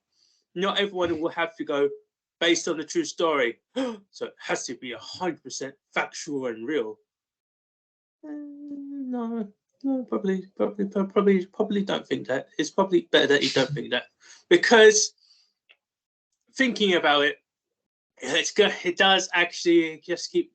It's because you kept bringing it up. It kept making me think about fucking The Greatest Showman, and it fucking annoyed me. But you're not wrong, and that sucks, because this is now. You've went, yeah, fucking American Gangster. The thing that's kind of like The Greatest Showman, and it's like, no, I don't want that to be stuck in everyone's head, but you've made it stuck in my head, and it's fucking annoying. God damn it. So it's like, oh fuck. Shit. Anyways, but in any case, this film has its parts that are kind of true enough-ish, and like that's fine. And like it gives, but the main point is like it has a compelling story, and like it has interesting characters, and because it has a compelling story with interesting characters, with just a touch of like drama and like action in it, which in the right parts, help build the characters and where they are, I think it makes it a good film where it's like, I think this is probably my highest scored film out of all the films I've actually like thing. I think this is probably like, it's not even a 9, it's like 8.7, 8.8. I guess the way it is, just quickly check. It might be the highest you've scored on your own films. But That's probably true as well. But it's like, this Edge is one of of Tomorrow still got more. the. Wait, what's Edge of Tomorrow got? 9.3. Damn, it's okay. So it's like, this is probably one of my higher rated films, and I'm glad it's definitely on the higher rated end. And like, there's nothing more I could say. It's like, I know the films that I choose aren't the best, let's say, and like, I know your opinions of the films that I choose aren't the best either. But that's also the way that I've selected my films. So that's on me. But I'm glad that this is one of the films to go, yeah, this is one of Simon's good picks. That's more than I could ask for, to be honest. Now, and I guess I won't choose a bad film, not until next year at least. Well, maybe next round. We'll see how bad or good everyone thinks of this film. So Cool, you went I back to guess. that quick. Well, I mean, my next film is going to be my musical, so I don't know. Oh, interesting. So I guess points to Alec. What is your film for next round? Hang on, I've just discovered that this is wrong. This is a wrongo bongo. What's wrong with Bongo? F, E, F, G, H. Like the scrolls. Oh no. H179. No, that's alright, just on this bit. Alex deleting all the scores from Simon. It's the only way. Okay. Oh no, I'm just one off on a teeny tiny little column there. Sorry, Edge of Tomorrow got 8.8. So you just missed out. Yeah. See, so this is like still one of my better films. That's all. I guess that still stands. It is your second highest scoring film. You did it, buddy. Yeah. Oops. So what Oh, fuck. is your next choices? Sorry, so it's my double bill. It's my double bill this time. So yeah. We'll all pass out before he tells us. Only yeah. Why is that so wrong? Oh no, I'm looking at fucking. Sorry, okay, I'll stop doing this. My film, as it is, double bill. My double bill is a little precursor to Halloween. So the first of them. So you have to watch this first by law, or I'll send you to the jam mines. It's Bram Stoker's Dracula, directed by Francis Ford Coppola. Which I'm pulling for a decent score because it's got Keanu in it, and you all love him, don't you? No, shit. It's also got Anthony Hopkins and Gary Oldman in it, so like, you know, maybe that will bridge the gap a bit. Oh, Gary Oldman, not that we know. That was a bit offensive to go like, you know, Keanu Reeves and Anthony Hopkins and Gary Oldman, the big three, if you will. Maybe not. Yeah, and then the second part of it is Interview with a Vampire with Brad Pitt and Tom Cruise and Antonio Banderas and Kirsten Dunst, and she's a little babby. But yeah, has everyone seen those two, or are these new? Or yeah, they're good. I remember watching. Yeah, I remember watching Interview. I didn't watch the Bram Stoker's Dracula, I guess. You didn't see that one. Rob, did you see? I've not seen Dracula, so Interview with a Vampire was a film that I really liked as a kid there. Nice. Oh, I have them both on disc. I'm really Same. excited to see what you guys will make of them. Yeah, me too. Yeah, I guess there's. They're both on Amazon. Oh, okay. That was And what Apple I was TV. looking for. Okay. No, they're not on Apple TV. Just, And I don't care if they are. Don't watch them on Apple TV. They- Or again, there's a little flow chart, and it all just leads to if you do any of these things that I don't approve of, you get sent to the jam mines. You don't Even want if to you might give not- it all tens. you just be surrounded by pensioners. Like you don't want to be in the jam mine. Speaking of things that will get me sent to the jam mines, Loki 2 is in 2 weeks. Yeah. All right, I think Rob, you should end the call there. Just And I'm for the just sake of coming Alex. up. I shouldn't say the next bit.